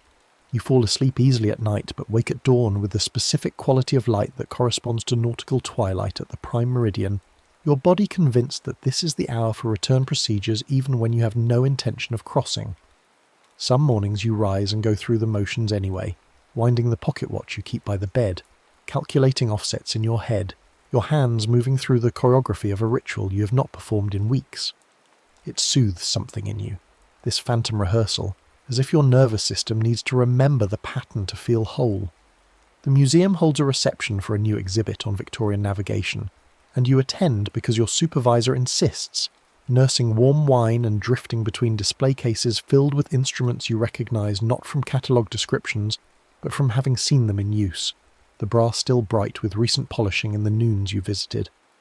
A professor from the Royal Observatory gives a talk about the history of time signals, and you stand at the back half listening until she mentions an anomaly in the 1888 records where a particularly bad fog day shows a time ball drop that should have been catastrophically late, but was recorded as only marginally off. She calls it a clerical error, a mistake in the log, and you grip your wine glass hard enough that the stem creaks. You corrected that drop, spliced that timeline, and the ripple is visible in archival records a century and a half later. The professor moves on to other topics, but you remain fixed on that single data point. Proof that your interventions have weight, that changing a signal in the past does not simply evaporate but persists, embedded in the world like a scar in wood. After the reception, you walk to the yard even though it is late and the gates are locked. You stand outside the fence, hands in your pockets, watching the mast silhouetted against sodium lights and low clouds. The red ball is lowered for the night, resting in its cradle, dormant. A security guard walks past on his rounds and asks if you're lost, and you say you're waiting for someone, the easiest lie, and he nods and continues on. You're waiting, you realise, but not for a person. You're waiting for the feeling of the hinge to assert itself, for the air to shear, for some sign that the crossing is still possible even though you have vowed to stop. Nothing happens. The yard remains stubbornly contemporary, locked in the present, and eventually you turn away and catch the last train home, the carriage empty except for you and a drunk sleeping across 3 seats. The months stretch and compress in uneven measures. Spring comes early, daffodils in the park blooming weeks ahead of schedule, and you wonder if this too is an effect of your crossings, seasons slipping their moorings the way clocks have. But you have no way to prove causation, and the thought exhausts you. Your supervisor at the museum assigns you to restore a marine chronometer from the 1850s, its mechanism seized with old oil and corrosion, and you disassemble it with jeweler's tools over the course of weeks, each component cleaned and examined and sketched in a notebook you keep for the purpose. The balance wheel is cracked, and you fabricate a replacement, teaching yourself the mathematics of isochronous oscillation, the way period must remain constant regardless of amplitude. It is meditative work, hours passing in silence, except for the tick of your own breathing and the soft click of tools on brass, and when you finally reassemble the chronometer and set it running, its beat is so steady you can feel it in your chest like a second heartbeat synchronizing with your own. You test it against the radio pips one afternoon, the BBC's 6 tones marking the hour, and the chronometer is within a quarter second of true Greenwich time despite having been silent for a century and a half. Your supervisor is impressed, talks about your natural aptitude for precision work, suggests you consider training in conservation at a higher level. You nod and thank her, but you know the aptitude is not natural. It is learned through necessity, through hours spent in the yard with a sextant and a countdown, your body calibrated to the exact rhythm of mean solar time the way a compass is calibrated to magnetic north. The chronometer sits on your workbench ticking, and you leave it running after everyone else goes home, the sound filling the empty room like a whispered conversation between past and present. A letter arrives one morning, forwarded from an old address, postmarked from Greenwich itself. Inside is a single page of heavy stationery with the Royal Observatory letterhead, a note from an archivist you have never met. She has found your name in margin notes of the curator's ledger, the same ledger where you discovered the crossing rule. Your handwriting somehow presented entries from the 1890s describing adjustments to the time ball mechanism.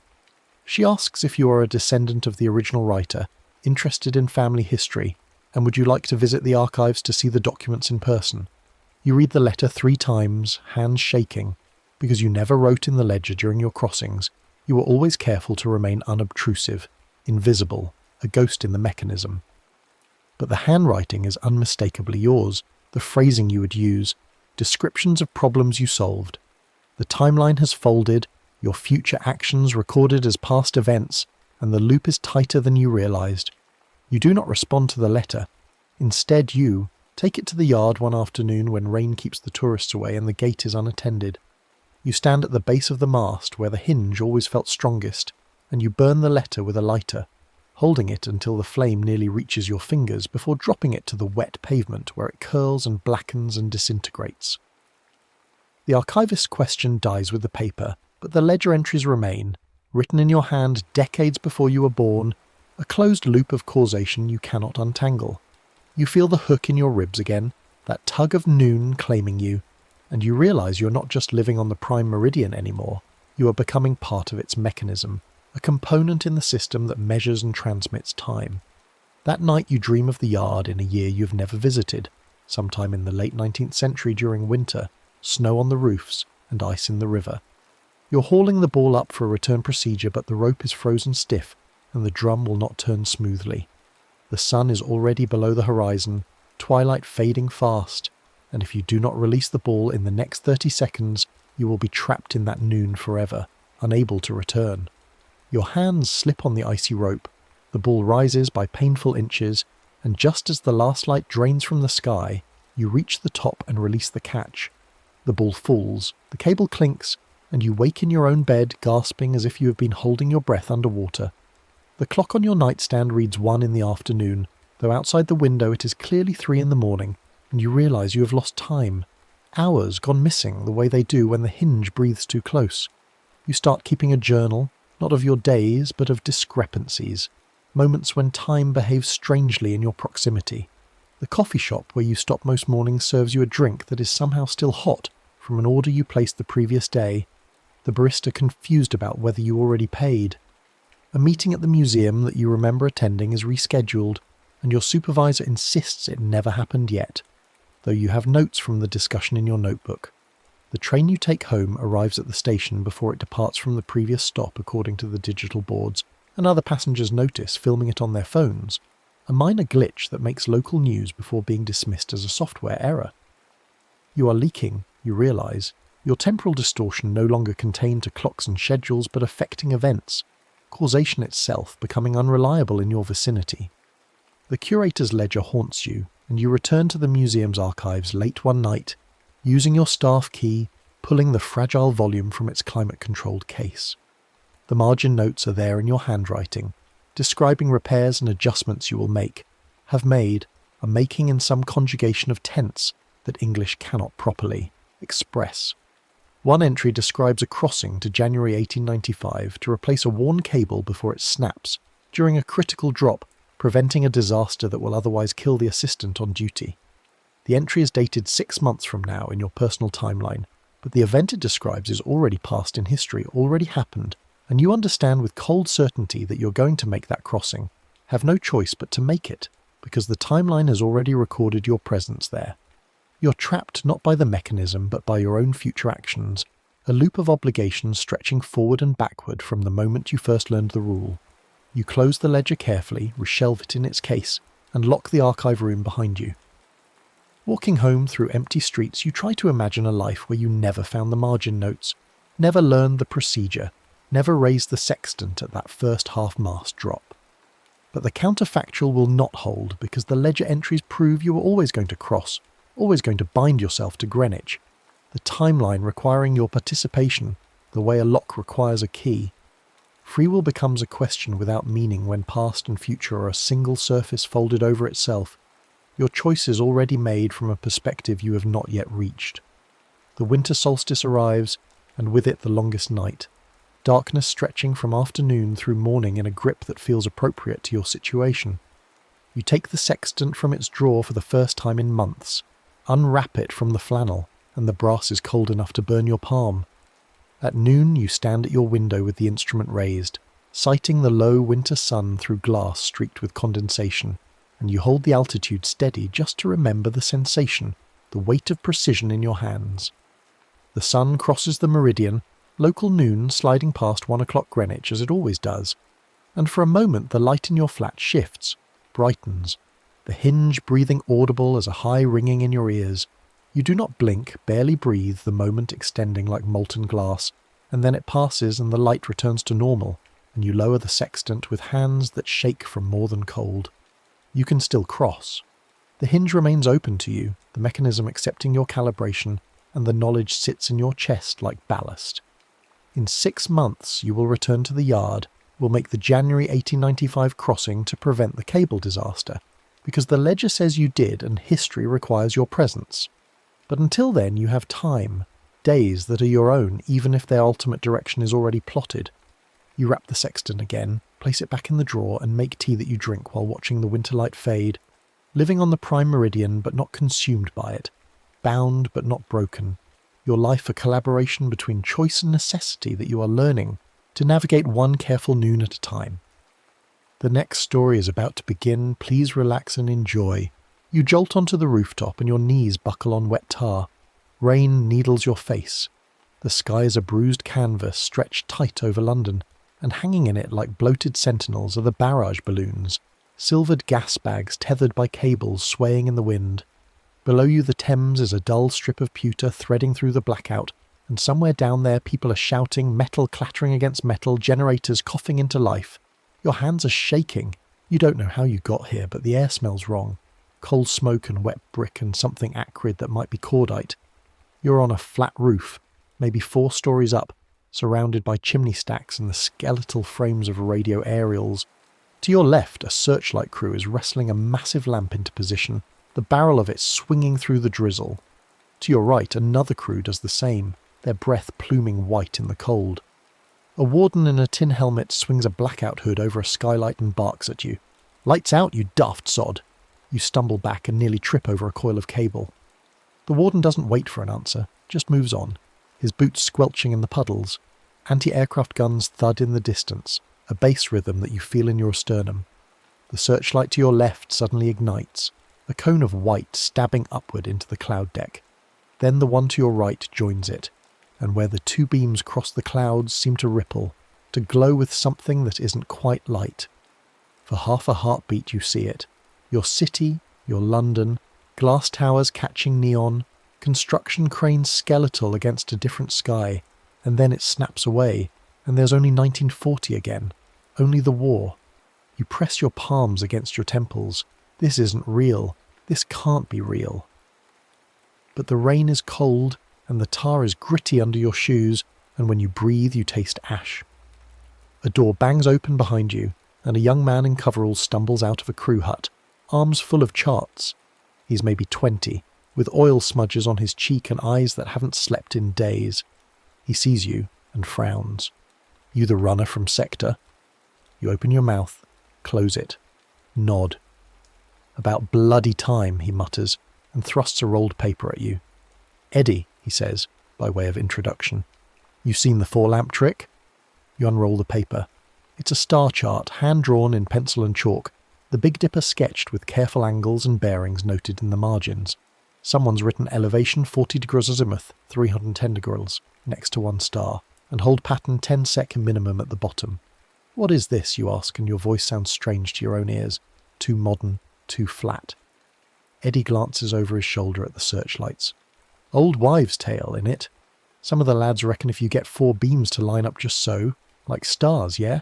It calms the clouds. Keeps the fog from rolling in too thick. Load of bollocks, probably.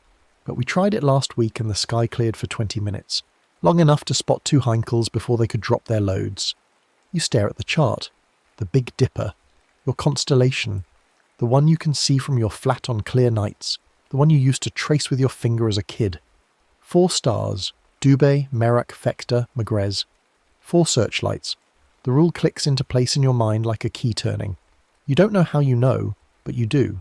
Coordinate 4 searchlights to place their beam tips at the stars of your constellation. Hold the pattern 10 seconds. The crossed cones will carve a door of light. "I need to talk to your sergeant," you say. Eddie blinks. He's on the next roof over. Why? Now. The sergeant is a brick of a man with a moustache like a steel brush and eyes that have seen too much. He's barking orders into a field phone when you climb across the plank bridge connecting the roofs, the wood flexing under your weight, wind trying to claw you off into the street 4 stories below. You grab the railing, just a rope strung between posts, and haul yourself onto his roof. "Who the hell are you?" he demands, phone still clamped to his ear. You straighten, force your voice crisp and authoritative. "Orders from sector. We're coordinating a pattern, roofs A, B, C and this one. 4 beams, specific bearings. It's for spotting." The sergeant's eyes narrow. "I didn't get any." "You're getting them now," you snap, and something in your tone, or maybe the rain plastering your hair to your skull making you look half drowned and desperate, makes him hesitate. "What bearings?" he asks finally. You pull out the star chart, your hands steadier now. "I'll position each crew. We need field phones linking all 4 roofs." He studies you for a long moment, then nods curtly. "You've got 15 minutes, then we're back to standard sweep patterns. Jerry could be overhead any second." You take the field phone and start calling the other roofs. 1 crew is already in position. That's Eddie's team. 2 more are nearby, their lamps angled wrong but close enough. You translate the dipper's coordinates into azimuths and elevations, numbers the crews can actually use. Dubé, azimuth 315, elevation 42 degrees. Merak, azimuth 320, elevation 38 degrees. Vector, azimuth 310 degrees, elevation 35 degrees. Megrez, azimuth 305, elevation 40 degrees. Your hands are cramping from gripping the phone too hard. The rain is heavier now, drumming on the tar, and the generators are howling as the crews power up their lamps. You scramble between roofs, using the plank bridges and 1 terrifying ladder climb, chalking big numbers 1, 2, 3, 4 on the parapets so each crew can see their role at a glance. "On my mark," you shout into the phone, your voice tinny through the speaker. "Beam 1, up." The first searchlight ignites, a pillar of white stabbing upward. You've positioned it to be Duba, the pointer star. "Beam 2, up." Merak joins it, and where the 2 cones intersect, the cloud glows with that impossible shimmer again. You catch a flash of your city, a bus, red and modern, sliding across the ghost image before it fades. "Beam 3, up, Vector." But the wind gusts and the beam wobbles, the tips sliding 3 degrees off target. You can see the operator fighting the handwheel, the lamp's massive barrel swinging like a siege weapon. "Hold it!" you shout. "Clamp down! Beam 4, up!" Megrez rises, but it's too far left, the angle wrong. The 4 beams form a rough quadrilateral instead of the dipper's clean lines. Where they cross, the glow flickers. Your river, the Thames but not the Thames, a lit tower that won't be built for 80 years. And then flak bursts shred the sky to the east and the pattern collapses. The sergeant's voice crackles over the phone. "What the hell was that?" "We're trying again," you say. "No, you're not. We've got a Heinkel inbound bearing—" 2 minutes, you cut him off. "Give me 2 minutes." You hang up before he can argue. Eddie appears at your elbow, rain streaming off his helmet. "Generator 3 just cut out," he says. "We're on backup, but it's flickering." "Of course it is." You follow him down a narrow gap between chimney stacks to where a diesel generator is coughing black smoke. The cable running from it to the nearest searchlight is half submerged in a puddle. You and Eddie grab the cable. It's heavy, rubber-coated, slick with rain, and haul it onto a wooden pallet, rerouting it away from the water. Your palms burn. Eddie's knuckles are raw and bleeding. "Should hold now," he pants. The warden appears again, his face red. "You're silhouetting the whole bloody block. Angle those beams up or I'm shutting you down." "They're already up," you say, but you check the elevations anyway, calling adjustments to each crew. 4 degrees lower to catch the fog deck that's rolling in from the east. No ground glare, no direct sight lines to the street. The warden grumbles but doesn't follow through on his threat. You chalk the revised numbers on a scrap of plywood and prop it where all 4 roofs can see it. Star 1, elevation 3080. Star 2, elevation 3040. Star 3, elevation 31. Star 4, elevation 3060. The constellation will sit lower in the sky now, cradled in the fog. You grab the field phone again. Your hands won't stop shaking. "Listen up," you say, and your voice is steadier than you feel. "On my mark, beams up to position, then tiny trims only. Nothing big, just nudges. When I start counting, you hold. Don't move a muscle. I'll count 1 to 10. If we break before 10, we start over. Silence on the line." Then Eddie's voice. "Right. We're ready." You close your eyes and sync your breathing with the generator's chuff, chuff, chuff. The rhythm steadies you. You open your eyes. Mark. Beam 1 rises, beam 2 rises. They're climbing slower this time. The operator's easing the wheels instead of cranking them. Where the cones intersect, the glow starts immediately. A pale wash like moonlight through gauze. Beam 3 rises, but overshoots. Back 2 degrees, you bark into the phone. The beam drops jerky, then smooths out. Beam 4 rises, slides left. Ease right 1 degree there. The pattern forms. The Big Dipper traced in light across a wartime sky, each beam tip touching a star only you can see. The glow where they meet is thickening, turning from gauze to milk to something denser. 1, you say into the phone. Your voice is a metronome. The glow brightens. In it you see the Thames bend, exactly where it should be, but lined with modern buildings, glass and steel, lights winking. 2, the ghost river aligns with the real river below. A high rise from your time flares in the glow like a memory trying to surface. 3, a gust hits. Beam 3 jitters. You hear the operator cursing, the wheel squeaking. Clamp it, you shout. Tiny trims only. 4, the glow is a plane now, vertical, like a sheet of light stood on its edge. You can see through it. Your city, your London, rain slicking the pavement, a taxi idling at a corner. 5, flak bursts to the north. The sergeant is yelling something you can't make out. A bomber's shadow drifts across the moon, low and heavy. Beams to target, the sergeant orders. Rake the sky. Stay on pattern, you shout back. Your voice cracks. Stay on it. Eddie's voice, thin with fear. There's a Heinkel right above us. 6, you say. You don't look up. The glow thickens further. It's not just light anymore. It has weight, substance. The edges are sharp, rectangular, a doorway cut into the air. 7, a whistle, falling debris.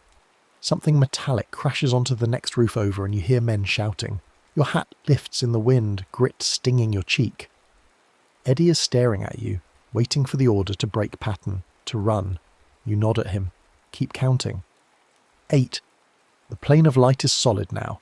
Through it you see your street, your block, the corner shop with its LED sign, and the bus stop with its digital display. The rooftop sounds are fading. Generators, wind, shouts. Replaced by a high, glassy ring like a tuning fork struck in a cathedral. 9. The beams cross hard, locking the pattern. The doorway's open, a bright rectangle suspended in rain, and it's not just an image anymore, it's a threshold. You can feel the pull of it, the modern air beyond smelling like hot concrete and exhaust instead of coal smoke. 10. You step forward. The rooftop tilts, and the rain turns to the hiss of tyres on wet asphalt. You're standing on a sidewalk, your sidewalk, the one outside your flat. The air is warm. Street lamps glow amber along the river. Your pocket buzzes and you pull out your phone. The screen is locked on night mode, amber and dim, and the time reads 11:47 p.m, but the date is today. You're present. You turn. Behind you the doorway is still there, a seam of light hanging in the air above a bus shelter. Through it, you see the rooftop, Eddie staring at the space where you were, his mouth open. The light flickers, fades. The doorway shrinks to a silver line and vanishes. You stand there in the rain, heart hammering, and reach for the light switch on the nearest lamppost. It doesn't respond. The lamp is already dimmed, locked into some low lumen setting you don't remember. You check your phone again, the brightness is locked, the night mode setting greyed out, unchangeable. A siren rises in the distance. Not modern, not quite. It sounds like an all clear, that long rising note from the Blitz, but it's faint, an echo in the wrong decade. You know somehow, the way you knew the rule before, to go back, you need to wait for the all clear and uncross the beams in reverse order of the constellation, while the siren matches your count. The door works both ways, but only on its own terms. The siren crests. You close your eyes, and the light blooms behind you, spilling across the pavement. You step backward through it, into cold and smoke and the thud of distant guns. You're on the rooftop again. Eddie yelps and nearly drops the field phone. How did you... Uncross them, you gasp. Reverse order, beam 4 down, then 3, then 2, then 1. The beams drop one by one and the doorway thins to a seam and winks out. Dawn is a faint blue line in the east. The all-clear siren is dying away. The real one, the 1941. You test the pattern again 2 nights later. A shorter lock, 7 seconds instead of 10 to save the men's eyes from the glare. You step through, return to your present, and notice the changes immediately. The street lamps on your block click off at 10 p.m. now, not midnight. The cinema 2 streets over has a dead bulb in its neon sign. The O in Apollo refuses to light no matter how many times they replace it. Your flat's hallway is darker, the motion sensor lights defaulting to a low amber glow that barely reaches the corners. Your laptop screen won't go above 70% brightness. Each successful lock blackouts part of modern life. Your city is quietly adopting wartime habits, dimming itself 1 light at a time. You go back a 3rd time because there's a raid coming, a big one, and the sergeant tells you the pattern, your pattern, reduces stray glare, seems to calm the clouds, buys seconds for the spotters to track the bombers before they can reach the river docks. Those seconds matter. Those seconds mean crews don't burn, children don't die in their beds, ambulances make it through the rubble-choked streets. But each lock you achieve dims your own era a little more. You come back to find every traffic light on your commute stuck in low-power mode, the crosswalk signals dim enough that you have to squint to see them. The grocery store's fluorescents are half-strength. Your office building's corridors are cave-dark after 7 p.m. How many locks can you live with? How much light are you willing to trade? You stand on the 1940 rooftop with rain hammering the tar and Eddie looking at you with something like hope in his eyes. The field phone crackles. Raid confirmed. 30 Heinkels inbound. ETA, 4 minutes. 1 more lock, you tell him. 1 more and I'm done. He nods. For the lads on the river? For the lads on the river. You call the pattern. The beams rise, the count begins. You hold it for the full 10 seconds, watching the door of light open and the ghost city shimmer beyond it. The bombers drone overhead, but the pattern holds, the reduced glare giving the gun crews precious seconds to track and fire.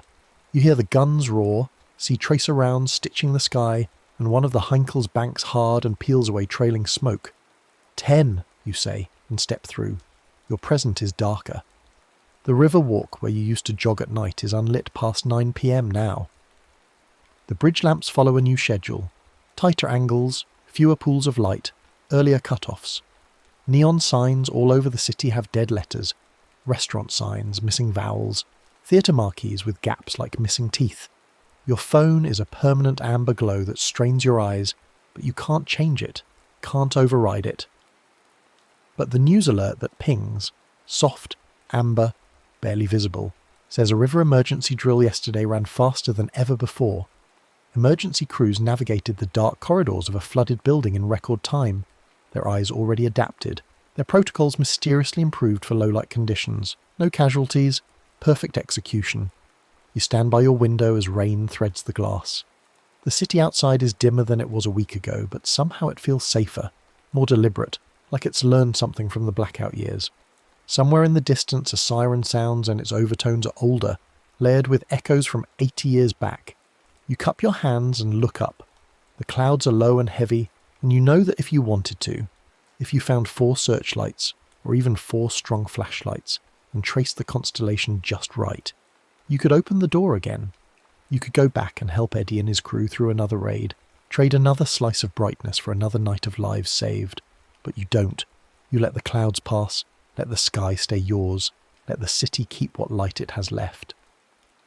The rain taps the window like Morse code. You think of Eddie, of the sergeant with his steel brush moustache, of the men cranking the hand wheels on those massive lamps with their palms raw and bleeding. You think of the Thames below them, dull pewter in the blackout, and the Thames below you now, dimmer than it was but still flowing, still here. You turn away from the window. Your flat is dark, the hallway darker, the street darkest of all. But when you close your eyes, you can still see the 4 beams crossing, the constellation traced in light, the door opening like a promise or a warning. The sky waits, the clouds drift. And somewhere between then and now, in the space where searchlights cross and time folds like paper, the city learns to live with less, light and more shadow, trading brightness for safety 1 careful lock at a time. You sleep that night with the sound of rain on tar echoing in your dreams, and when you wake the world is a little darker but somehow more your own. But 3 days later the phone calls start. The first one comes at dawn, your phone vibrating on the nightstand, the screen's amber glow barely visible in the pre-dawn murk. You fumble for it. eyes gritty with sleep. Unknown number. Hello? Is this the person who's been operating the searchlight pattern? The voice is clipped, professional, British, but modern. The 4-beam configuration. You sit up too fast. Your head spins. Who is this? My name is Dr. Sarah Chen. I'm with the Royal Observatory. We've been tracking anomalous light signatures over London for the past week. Specifically, 4-point intersections that create localized temporal distortions in the cloud layer. The pattern matches historical records from 1940, but the effects are appearing now, in our present. I need to know if you're responsible. Your mouth is dry. You don't answer. I'm not with the government, she continues, softer now. I'm a researcher. I study atmospheric phenomena and chronometric anomalies. What you're doing, whatever you're doing, it's leaving traces, measurable ones, and I think I can help you understand what's happening to the city. You meet her at a cafe near the observatory that afternoon. She's younger than you expected, maybe 35, with black hair pulled back severely and glasses that keep sliding down her nose. She has a laptop and 3 notebooks spread across the table before you even sit down. Show me your hands, she says without preamble. You extend them. Your palms are still raw in places, calloused in others. Marks from hauling cables, from gripping the field phone too hard, from steadying yourself on rain-slick parapets. She nods, satisfied. You've been there physically, not just observing, participating. That explains the severity of the blackout effect. The what? She turns her laptop toward you. On the screen is a map of London overlaid with heat signatures, zones of colour ranging from pale yellow to deep purple. Your neighbourhood is dark purple, almost black. Energy redistribution, she says. Every time you open a stable temporal doorway and pass through it, you're not just moving between time periods, you're creating a conservation exchange. Light energy from our present is being pulled backward to sustain the pattern in 1940. The more crossings you make, the more present-day illumination gets locked into a lower state. You stare at the map. The dark zones spread like ink stains from the points where you know you've opened the door. Your block, the Riverwalk, the streets you pass through returning from the rooftop. How much have I taken, you ask quietly.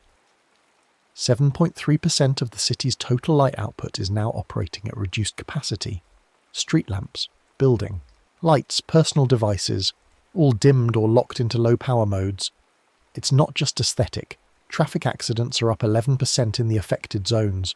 2 people have been mugged in areas that used to be well lit. A cyclist hit a curb she couldn't see and broke her collarbone. Your stomach clenches. You think of the emergency drill, the lives saved, and now this. The hidden cost coming due in your own time. Can it be reversed, you ask? Dr. Chen closes the laptop. I don't know. Theoretically, if you stopped making crossings, the energy drain should stabilise, but I don't think it would reverse on its own. The light that's been pulled back to 1940, it's being used there. Consumed. You can't get it back any more than you can unburn a candle. So what do I do? She meets your eyes. That depends. Why are you doing this? What's worth 7% of a city's light? You tell her.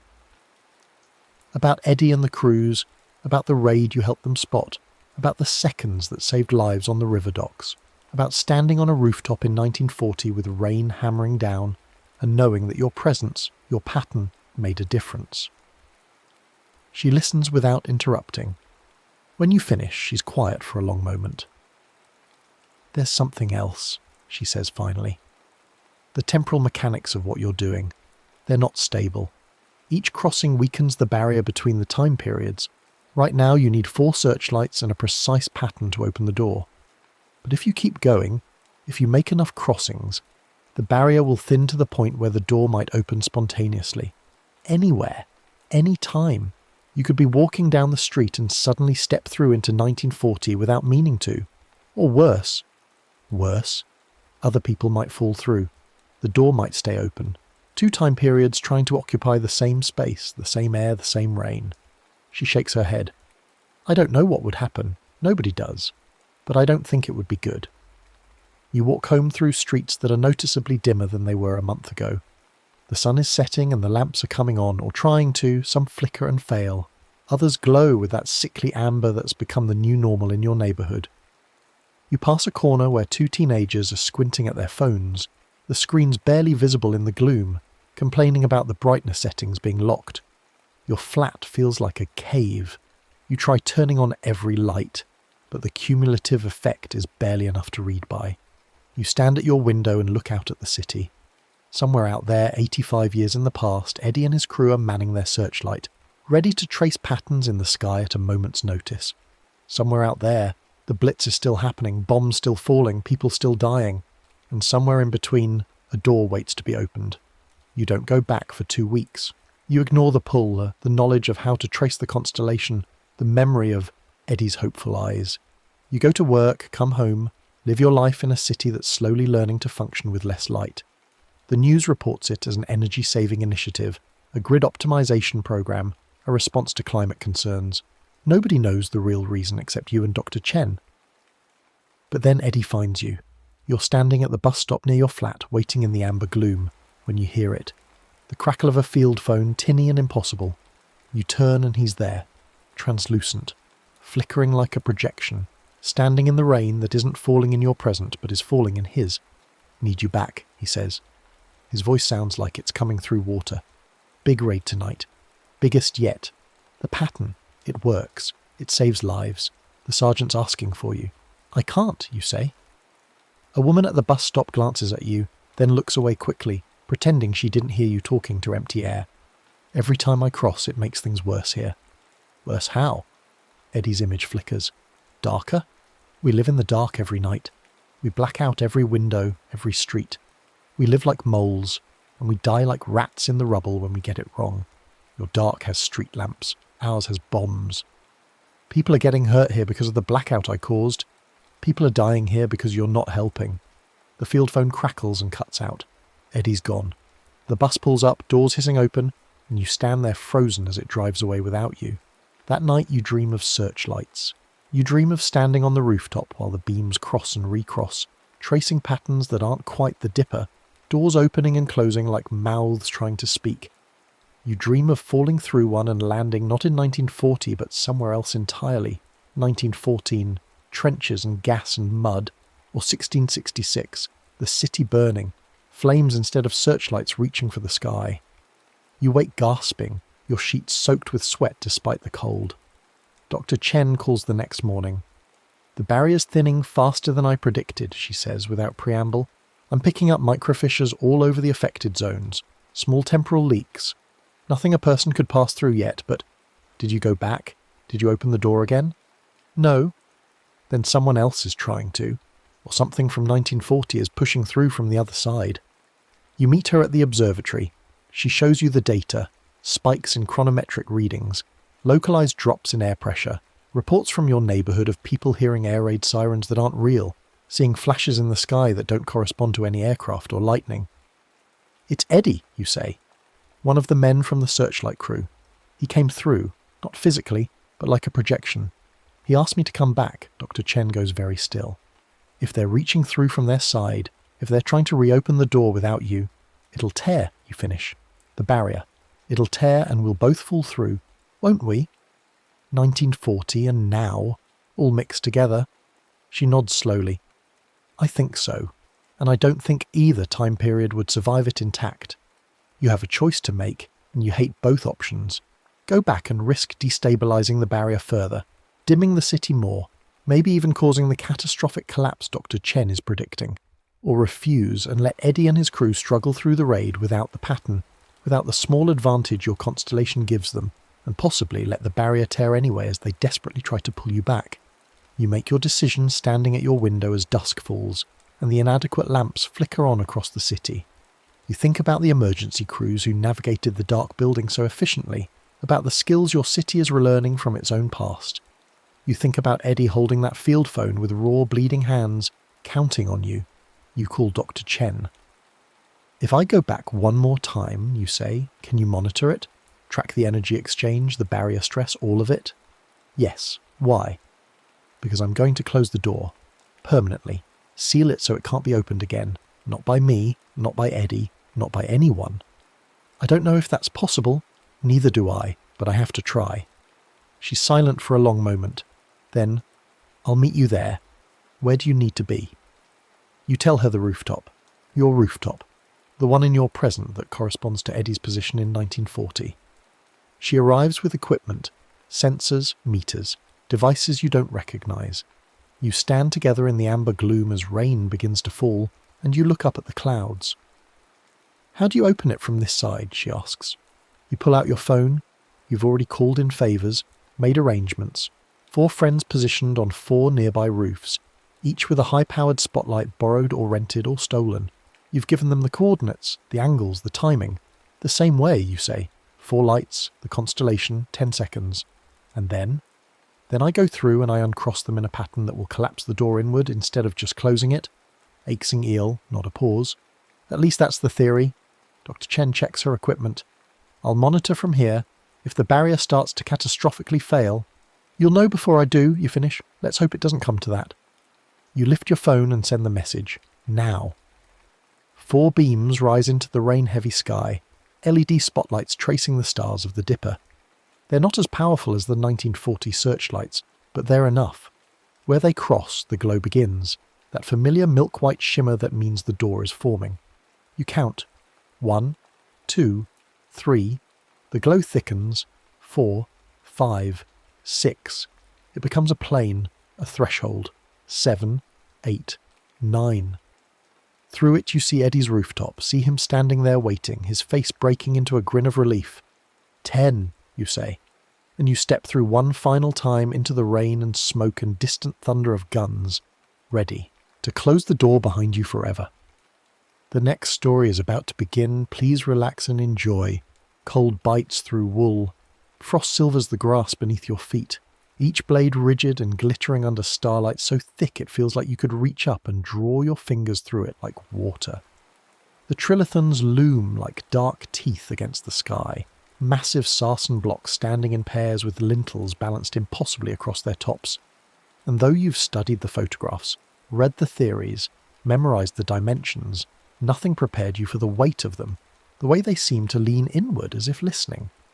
A steady wind threads between the stones, low and insistent, and as it passes through the circle, something happens. A hum shivers through the lintels, barely audible but felt in your sternum, in the small bones of your inner ear. Your hand grips the antler mallet wrapped in hide, the bone worn smooth by hands you'll never know, and in your head the 5-tone chant you practiced in your apartment loops endlessly. The sequence you spent 3 months learning from a fragment of notation that shouldn't have existed, found pressed between the pages of a book on archaeoacoustics that appeared on your doorstep with no return address. You pace the sarsen ring, boots crunching through frost, counting lintels in the order marked on the scrap of birch bark that came with the mallet, the sequence that supposedly aligns with the midwinter sunrise line, though the sun won't breach the horizon for hours yet. Chalk notches mark certain stones, pale scratches that catch what little light reaches this place, and you understand now that these aren't random damage or the work of tourists with their small vandalisms. They're instructions, a score written in stone. You approach the first marked lintel, raise the mallet, and test a gentle tap against the massive beam of sarsen. The stone answers with a round, bell-like tone, a clear A that seems to hang in the cold air, resonating in your ribs, in your jaw, in the hollow spaces of your skull. You wait for it to fade, counting seconds, listening to how the wind carries it, bends it, gives it texture. Different lintels carry different fundamentals you discover as you move clockwise, tapping each in turn. This one a deep D that makes your teeth ache, that one a bright E that seems to lift toward the stars. The ring is a tuned instrument, deliberately, impossibly tuned, each massive stone chosen or shaped or positioned to produce a specific tone when struck just right. You begin the 5-tone sequence marked in your notes. Tap the first lintel and wait, listening for the wind-borne overtone that rises from the fundamental like smoke. The wind obliges, pulling harmonics from the stone, notes within notes, a shimmering column of sound that seems to have mass. Move to the next lintel, counting steps, positioning yourself exactly as instructed, and tap again, letting the previous note and this new one interlace, weaving together in the space between the stones. The wind changes direction slightly and the overtones shift, finding new relationships, and you feel it in your chest, that moment when 2 tones lock into consonance, when they stop fighting and start singing. 3rd tone, 4th, 5th, each added with careful timing, each allowed to bloom fully before you move on, and when all 5 notes finally hang in the air together, the space inside the circle tightens like a drum's skin pulled taut, like the air itself has become a string waiting to be plucked. Miss the timing or the placement and the tones wobble apart, beating against each other in ugly interference patterns, creating a discord that makes your vision swim and your stomach lurch. You've made that mistake twice already tonight, and both times the sensation was so viscerally wrong that you had to step outside the circle and wait for the nausea to pass. You adjust your technique, shift your stance to change the angle of impact, tap softer to lift the higher harmonics and suppress the fundamental, press the hide-wrapped head of the mallet against the stone immediately after striking to dull a harsh partial that's muddying the chord. Wind drops to nothing and you wait, frozen in place, because without the wind to carry and blend the tones the sequence won't work. You learned this the hard way on your first attempt, when you tried to force it through a calm moment, and succeeded only in creating 5 separate notes that died in isolation. Wind rises again, threading through the stones with a sigh, and you ride it, timing your taps to the gusts, using the air itself as part of the instrument. Thin ice forms in hoofprints at your feet, the marks of cattle or deer that passed through here before the stones were raised. Fossils in mud now frozen solid, and you wonder what they would make of this, those animals that once grazed where gods would later be invoked. A distant drum beats steady rhythm from somewhere beyond the ditch and earthwork that surround the stone circle, or perhaps it's just your pulse pounding in your ears. But either way, it steadies your tempo, gives you something to anchor to as the wind plays tricks with your sense of time. On your 3rd circuit, the chord locks for a breath, for a single perfect moment, and everything changes. The sky seems nearer, as if the vault of heaven has descended to press against the top of the stone circle, and the stars sharpen, their light wiping clean some film you didn't know obscured them, each point of light now a needle prick of impossible clarity. In that locked second, the plain beyond the stones flickers with an impossible overlay. You see, or think you see, a scatter of red lights moving along a distant road that won't be built for 5,000 years, tail lights on cars that exist in a time you're not currently occupying, and the dissonance between what you're seeing and where you are is so profound that you gasp and the chord breaks, the tones sliding apart like oil on water. But you know you're close now, close to the door of sound, the threshold the instructions hinted at, the reason someone sent you a Neolithic mallet and directions for playing a stone circle like a musical instrument on the winter solstice. Complications multiply. Your fingers have gone numb despite the wool wrapped around them, the cold of the antler mallet seeping through every layer, drawing heat from your core. The mallet's crown splinters at one tine, a sharp crack that sounds obscenely loud in the spaces between tones, and you worry the tool won't last through another full sequence. Wind veers without warning, coming now from the northeast instead of the west, and it detunes your 4th tone, pulling it flat so it grates against the others like a mistuned string on a guitar. A small fire guttering near the altar stone, the only source of light besides the stars, threatens to die, its flames beaten down by wind, and without it, you'll lose your ability to see the chalk marks, to know which stone to strike next. Somewhere beyond the ditch a horn calls, long and mournful, a sound that belongs to this time, and sends a spike of fear through your gut, because you're not supposed to be here. Not really. And if whoever blew that horn finds you inside the sacred circle, you have no explanation that will save you. The horn call is swallowed by the hum that never quite stops, that perpetual drone the stones make when wind passes through them, and you realise this is part of it too, the acoustic design, the way the circle itself sings even when no one strikes it. You pull out the birch bark again, squinting at the notations in firelight, and realise there's a second sequence you missed, numbers scratched beneath the first. 31425, not the ascending order you've been using, but something more complex. A pattern that spirals rather than climbs. You commit to the new sequence, positioning yourself at the 3rd marked lintel instead of the 1st, and tap. The note is a C, round and full, and you let it bloom before moving to the 1st position, striking an A that harmonises with the still resonating C in a way the previous order never achieved.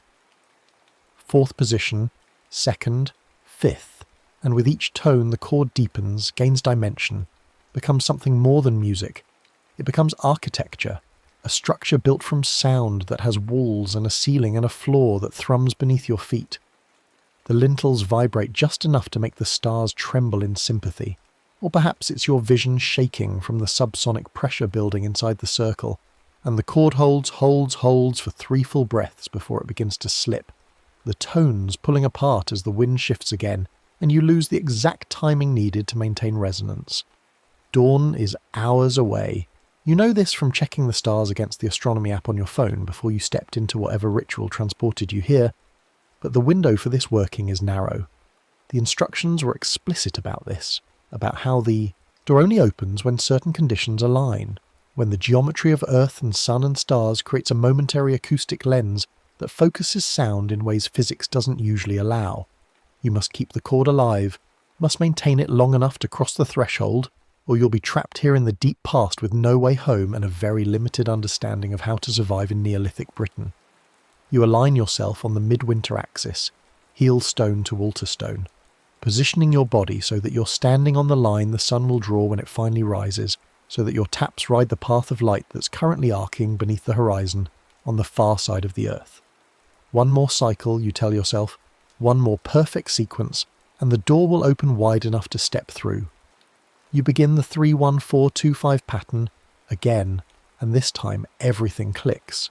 The wind is steady, your timing is exact, the mallet strikes true despite its damaged tine, and the chord returns deeper than before, rounder, resonating not just in air but in earth, in stone, in the marrow of your bones. In the centre of the circle, the air darkens into something that isn't quite visible, a thin vertical slit in reality that you perceive, not with your eyes but with your ears, a rippling silence, wound where all the tones converge and cancel each other out in perfect destructive interference, creating a pocket of absolute quiet in the middle of overwhelming sound.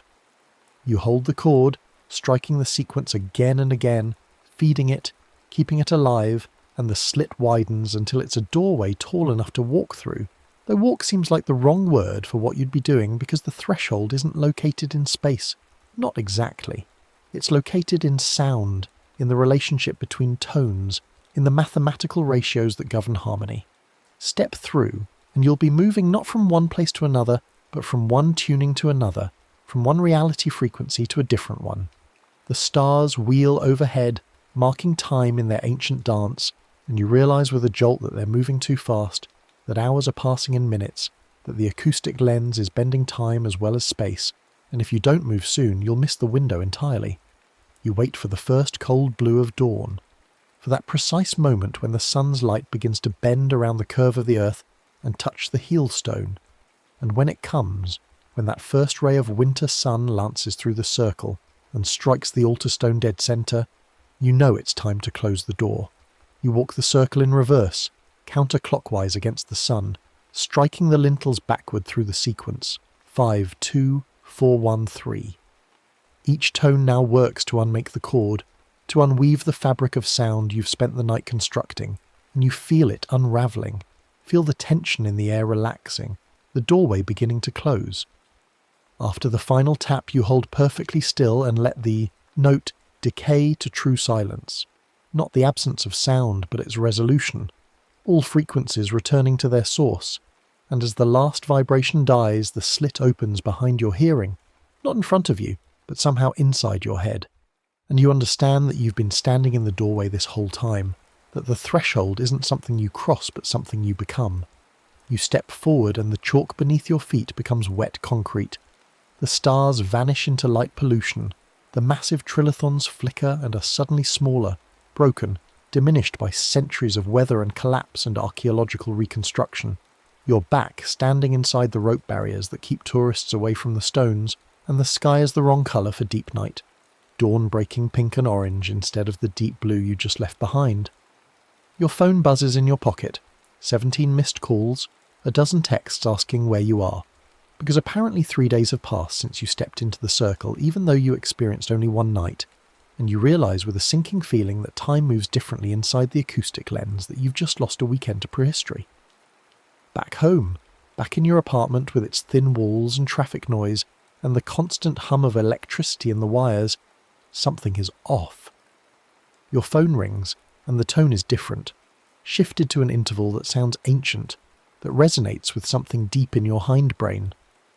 The elevator ding on your floor takes a new pitch, a perfect fifth above what it used to be, and it hangs in the air longer than it should, as if the shaft has become a resonating chamber.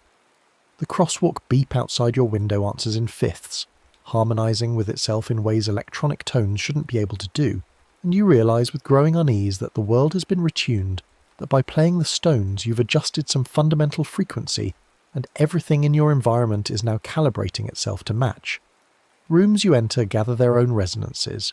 You clap once to test the acoustics of your kitchen, and the air replies in Stonehenge's scale, producing overtones that climb toward the ceiling and hang there like visible structures. Your bathroom rings with a deep D when you flush the toilet, your bedroom hums an A when the radiator kicks on, and your living room produces a perfect fifth chord when you walk from the window to the couch, your footfalls exciting resonances in the floor that shouldn't exist in a modern apartment building.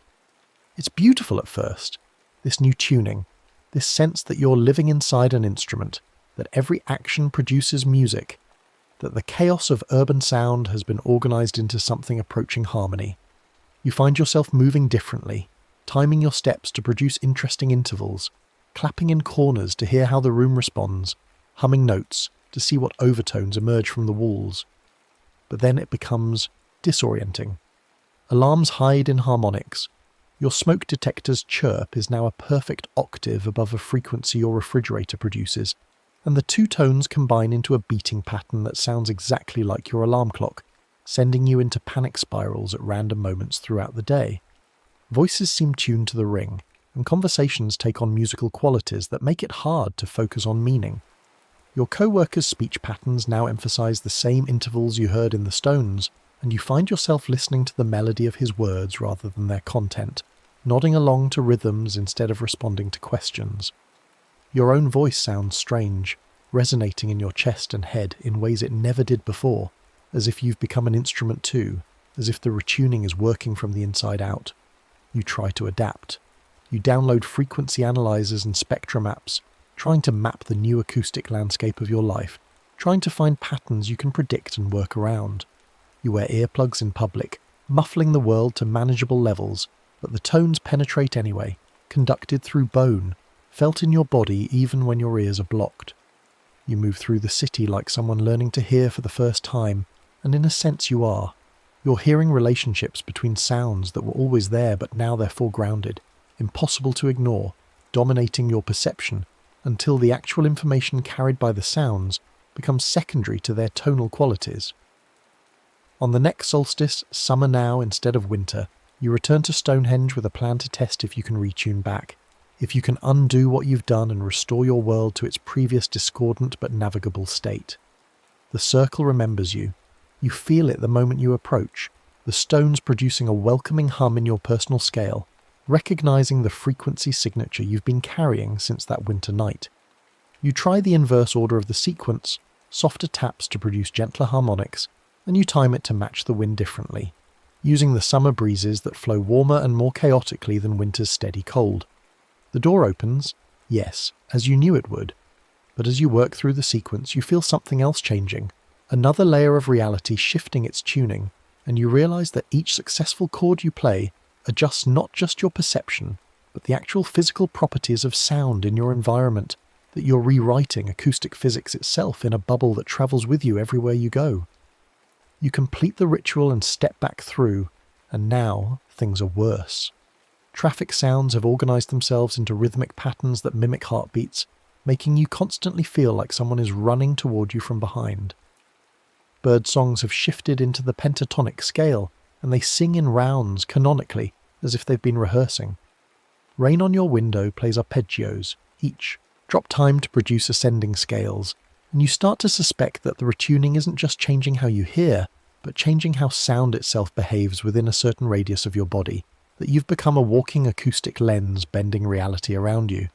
You return again on the autumn equinox, then the winter solstice again, each time trying different approaches, faster tempos, different mallets, altered sequences, and each time the door opens and each time you make things worse, more coherent, more musical, until the modern world around you is tilted so far toward a prehistoric key that you barely recognize it. Your neighbors start to notice. commenting on how musical your apartment building has become, how the elevator seems to sing, how footsteps in the hallway ring like bells. Some find it charming, this new acoustic environment, but others are disturbed by it, complaining of headaches and vertigo, saying they can't think straight because everything sounds like it's part of a song they can't quite remember.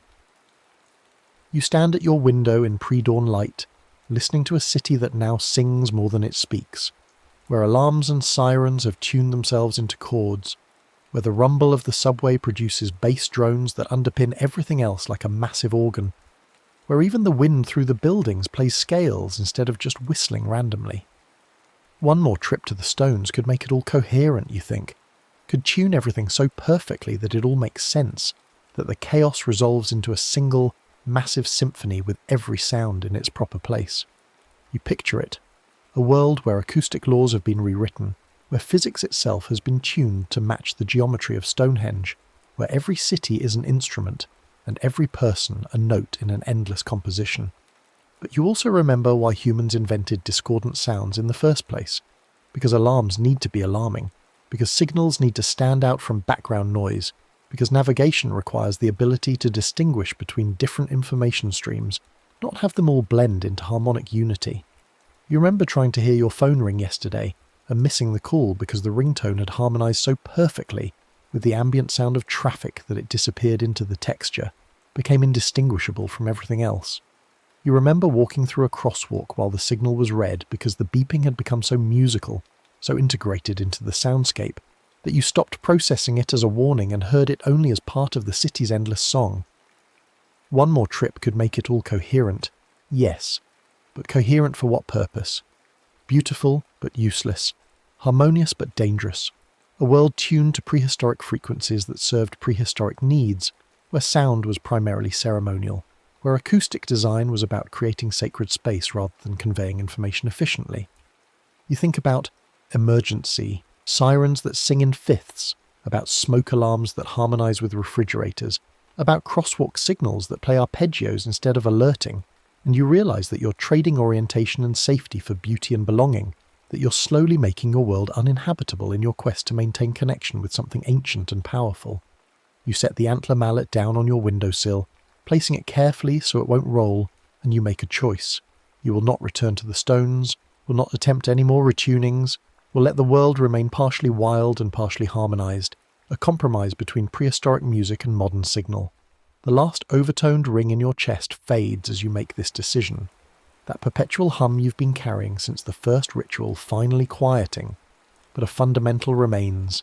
A quiet drone you can still hear if you focus, like a compass you can hear instead of see, pointing always toward Salisbury Plain, toward the circle of stones that still remembers how to sing, toward a door in sound that you can open but have chosen to leave closed, at least for now, at least until you can be sure that what lies on the other side is worth the price of losing your way home. You set the antler mallet down on your windowsill, placing it carefully so it won't roll, and you make a choice. You will not return to the Stones, will not attempt any more retunings, will let the world remain partially wild and partially harmonized, a compromise between prehistoric music and modern signal. The last overtoned ring in your chest fades as you make this decision, that perpetual hum you've been carrying since the first ritual finally quieting. But a fundamental remains, a quiet drone you can still hear if you focus, like a compass you can hear instead of see, pointing always toward Salisbury Plain, toward the circle of stones that still remembers how to sing, toward a door in sound that you can open but have chosen to leave closed, at least for now, at least until you can be sure that what lies on the other side is worth the price of losing your way home. But the world doesn't let you rest in that decision. 3 weeks after you place the mallet on the sill and walk away, you notice the retuning is spreading. Not just your apartment now, not just your building, but a growing circle with you at its centre, expanding outward at a rate you can measure if you pay attention, if you walk the streets with your ears open and your mind tracking, which sounds have shifted into the ancient scale, and which still retain their modern discord. You map it obsessively, marking boundaries on a street map with coloured pencil, your block entirely converted, the neighbouring blocks showing signs, the park 2 streets over beginning to resonate with that familiar Stonehenge hum when wind moves through the trees just right. The expansion is slow, perhaps 50 feet per day, but it's steady, inexorable, as if you've become a tuning fork, struck once and still vibrating, still sending out waves that reorganize everything they touch. You meet others who've noticed. A sound engineer at the coffee shop 3 blocks from your apartment stops you one morning, asks if you've heard it too, the way everything started ringing differently, the way the espresso machine now produces a perfect A when it releases steam, the way cups settling on saucers make intervals instead of just noise. You deflect, claiming you haven't noticed anything unusual, but he's insistent, excited even, pulling out his phone to show you frequency analysis charts, spectrograms that show the fundamental shifting across dozens of recordings he's made over the past weeks. He thinks it's some kind of acoustic phenomenon, maybe related to changes in air pressure or humidity, some meteorological event that's altering how sound propagates through the neighbourhood. You nod, non-committal, and leave before he can press you further, but his charts confirm what you already suspected. The retuning isn't in your head, isn't subjective, it's measurable, objective, real. A musician in your building, a cellist you've passed in the hallway but never spoken to, leaves a note under your door. She's noticed that her instrument has gone out of tune with itself, that the strings ring sympathetically with sounds from outside in ways they never did before, that when she plays certain passages the walls answer back, harmonizing, and she finds herself adjusting her playing to match the environment rather than standard tuning. She's not complaining exactly. The note makes that clear. She's fascinated, energized by it, finding new musical possibilities in the way her apartment has become an extension of her instrument. But she wants to know if you've experienced anything similar, if you have any theories, if maybe you'd like to collaborate on something, explore this phenomenon together. You don't respond to the note, afraid that engaging will reveal your role in this, that somehow your guilt will show through, that she'll look at you and know you're the epicenter, the source. The fundamental in your chest grows louder. You thought it was fading when you set down the mallet, but that was just a moment of quiet before it came back stronger, insistent, demanding attention. It pulses now, not constantly but in waves, and you start to notice the pattern. It intensifies when you're near acoustic focal points, places where sound naturally concentrates or reflects in interesting ways. Underground stations amplify it until you have to cover your ears, the fundamental resonating with the tunnel architecture, creating feedback loops that make your vision blur. Highway underpasses do it too, and parking garages, and the stone-walled cemetery 4 blocks north that predates most of the neighbourhood. You avoid these places when you can, but the city is full of them, and sometimes there's no choice but to walk through and endure the intensity, the way the fundamental swells until it feels like your ribcage might crack from the pressure of containing it. You start researching, trying to understand what you've done, what mechanisms you've triggered. The book that arrived on your doorstep with the mallet and instructions. You tear through it again, reading past the marked pages this time, looking for context, for warnings, for anything that might explain the expanding zone of retuned acoustics. You find references to other stone circles, other megalithic sites built with acoustic properties in mind, and a theory that these weren't just ceremonial spaces but actual instruments designed to manipulate sound in ways that could affect consciousness, could open doors in perception, could tune human awareness to frequencies that allowed communication with something the text never quite names, but implies exists in the spaces between tones. There's a passage about harmonic fields, about how sustained resonance at certain frequencies can create persistent alterations in local physics, acoustic imprinting on the environment that outlasts the original sound source, and you realise with growing horror that this is what you've done. You've imprinted Stonehenge's frequencies onto your neighbourhood, and now the imprint is growing, spreading, potentially unstoppable. You try to reverse it without returning to the stones. You spend a weekend playing recordings of industrial noise through speakers pointed out your window, trying to inject discord into the environment, trying to disrupt the harmonic patterns that have taken hold. It doesn't work. The noise simply gets incorporated into the larger structure, finding its place in the overtone series, becoming another voice in the chorus rather than drowning it out. You try white noise generators, tone generators producing random frequencies, even just banging pots and pans together at odd hours until your neighbours complain, but nothing breaks the pattern. The retuning has momentum now, has become self-sustaining, drawing energy from every sound made within its boundaries, using that energy to expand further, to bring more of the acoustic landscape into alignment with the fundamental. Your sleep deteriorates. In dreams you're back at the stones, But now there are others there with you, figures moving in the darkness beyond the trilithons, and they're playing too, striking the lintels in sequences that counterpoint yours, building chords you never intended, opening doors you didn't know existed. You wake to find your room vibrating at the fundamental frequency, pictures rattling on walls, water in the glass on your nightstand showing concentric ripples like someone's tapping the table, though no one is. The building settles at night the way all buildings do, expansion and contraction, heating and cooling, but now it settles musically, playing descending scales as materials shift, and you lie awake listening to your home sing itself to sleep. People start moving, into the neighbourhood specifically because of the sound. You see it in local forums, on neighbourhood social media, posts about the amazing acoustics, about how musical everything feels, about what a creative and inspiring environment it's become. Artists are arriving, musicians and sound designers and composers, drawn by word of mouth, by recordings that have started circulating online, by the reputation that's building of a place where the laws of sound work differently, more beautifully. Rent prices tick upward. Coffee shops advertise their resonant spaces. Galleries promote acoustic art installations. A new music venue opens specifically designed to work with the ambient tuning rather than against it. You watch your neighbourhood transform, gentrifying on a wave of sound, and you feel like a fraud, like someone who's created something valuable entirely by accident and can take no credit for it, because taking credit would mean admitting responsibility, admitting you don't know how to control it, admitting you might have started something dangerous. The sound engineer from the coffee shop publishes a paper. You find it online, a preprint on an acoustics research archive titled Emergent Harmonic Structures in Urban Soundscapes, a Case Study. He's documented the phenomenon meticulously, recording sites across a half-mile radius, analysing the data, demonstrating that the acoustic environment is indeed shifting toward a specific set of ratios. A specific tuning system that he notes bears resemblance to scales found in various ancient musical traditions. He proposes several hypotheses: resonance effects from construction materials, electromagnetic interference affecting audio equipment, even mass psychological suggestion, but admits none fully explain the scope and consistency of the changes.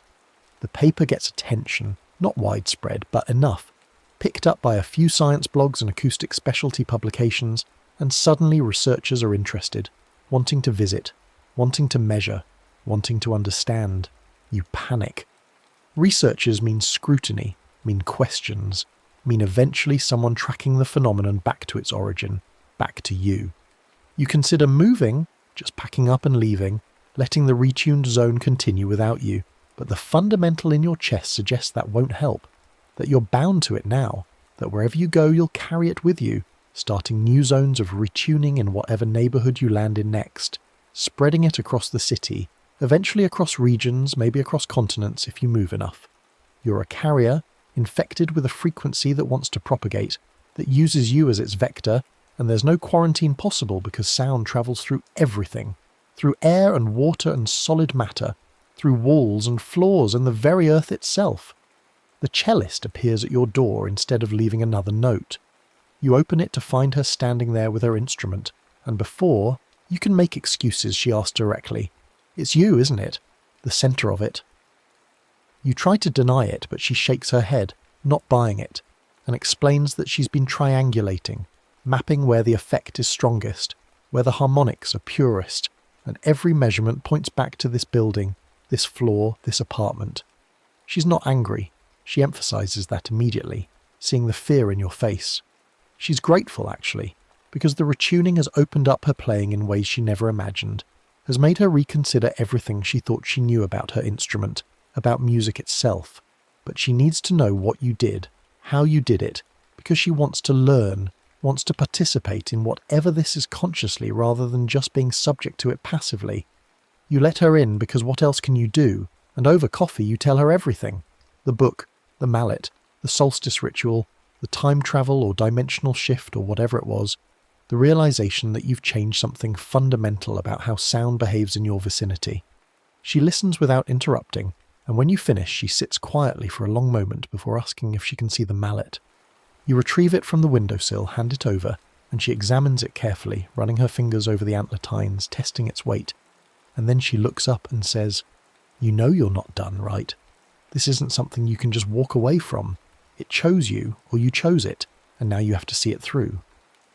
You argue that you've made your choice, that you're not going back, that the risk is too high.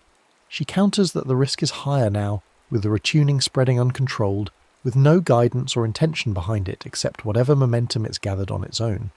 She suggests that maybe the answer isn't to stop, but to direct, to shape the retuning consciously, instead of letting it sprawl chaotically, to turn it into something genuinely useful, rather than just beautiful and disorienting.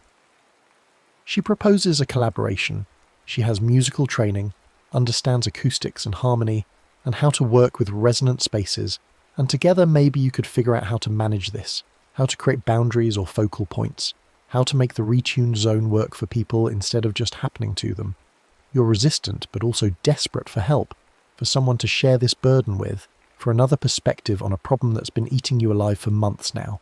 You agree to think about it, and she leaves you her number, tells you to call when you're ready, and you spend the next 3 days barely eating or sleeping, just pacing your apartment and listening to it sing, listening to the neighbourhood sing, tracking the expansion of the retuned zone on your map, and trying to calculate how long before it reaches some critical threshold, some point where it can't be ignored or explained away as a local anomaly. The decision is made for you when the fundamental suddenly intensifies, doubling in amplitude overnight, strong enough now that other people are starting to feel it, starting to mention a strange pressure in their chests, a vibration they can sense but can't quite hear. Posts appear in neighbourhood forums asking if anyone else feels the humming, if maybe there's construction happening underground, some kind of machinery running constantly. You know what it means. The retuning has reached some kind of critical mass, has accumulated enough harmonic energy that it's starting to affect not just sound but physical sensation, the precursor to potentially affecting matter itself if the process continues unchecked. You call the cellist. She arrives within an hour, instrument in hand, and you explain what's happening, how the fundamental is growing, how it feels like pressure building with no release valve. She thinks for a moment, then suggests you need to create an outlet, a way for the accumulated harmonic energy to discharge safely rather than continuing to build. She proposes a performance, a public event where you deliberately work with the retuned acoustics, channeling them through music, giving them form and direction, and a way to express rather than just accumulate.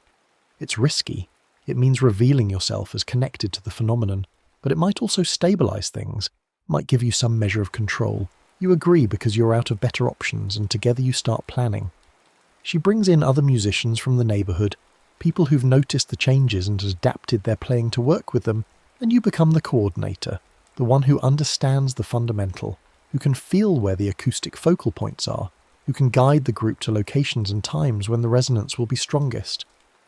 You scout sites, the stone-walled cemetery, a highway underpass with particularly rich reverb, an abandoned church with intact but unused bells in its tower, and you map out a route, a procession that will move through the retuned zone hitting these focal points in sequence, creating a deliberate pattern of harmonic discharge that might release the built-up pressure. The night before the performance you return to Stonehenge one last time, but not to play the stones. You go to observe, to remember, to reconnect with the original source of all this. Security is tighter than it was on your first visit, or maybe you were lucky that winter solstice night, but you managed to get close enough to feel the stone's presence, to hear that perpetual hum they produce when wind threads through them. You sit in the grass beyond the fence line and you listen. Really listen, trying to understand what the stones were meant to do, what function they served beyond the ceremonial. And sitting there in the darkness you realise they were never meant to hold the door open, never meant to sustain the retuning permanently. They were designed for temporary openings, brief connections, moments of contact with whatever frequency realm lies beyond normal perception. You've misused them by trying to establish a permanent link, by carrying the resonance back with you instead of leaving it at the threshold. The performance happens on the spring equinox, deliberate timing to work with the astronomical alignments that seem to strengthen the effect. 24 musicians gather at your apartment, and you lead them out into the neighbourhood, carrying instruments, carrying the antler mallet which you've decided to use openly now, and you move through the streets playing.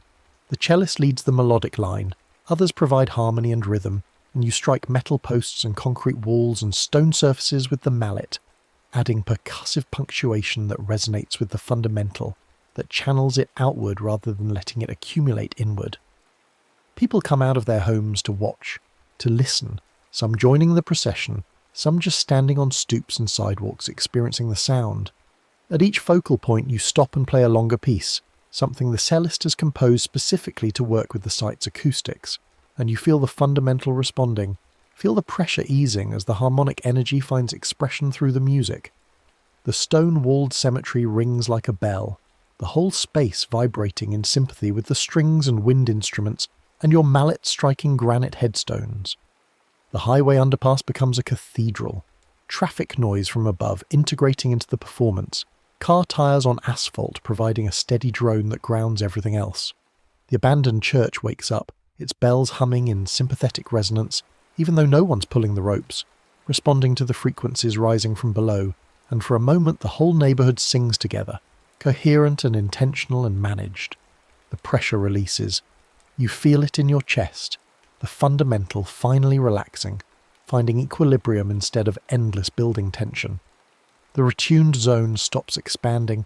You verify this over the following weeks, walking the boundaries, discovering that they've stabilised, that the acoustic alterations have reached their limit, and are holding steady rather than continuing to spread. It's not perfect. You've still changed things permanently, still created a pocket of reality where sound behaves according to ancient rules, but it's contained now, manageable, a permanent feature of your neighbourhood rather than an encroaching wave threatening to swallow the city. You keep the mallet, but you don't use it casually, understanding now that it's a tool requiring responsibility and intention. The cellist becomes a regular collaborator, and together you develop a practice of periodic performances that maintain the balance, that keep the harmonic energy circulating rather than stagnating or building dangerously. Other neighbourhoods reach out, people who've heard about what you've done, who want something similar for their communities, but you refuse to export it, refuse to seed new retuned zones, knowing that one is enough, knowing that some doors should be opened rarely and carefully, rather than flung wide and left unguarded. The next story is about to begin. Please relax and enjoy.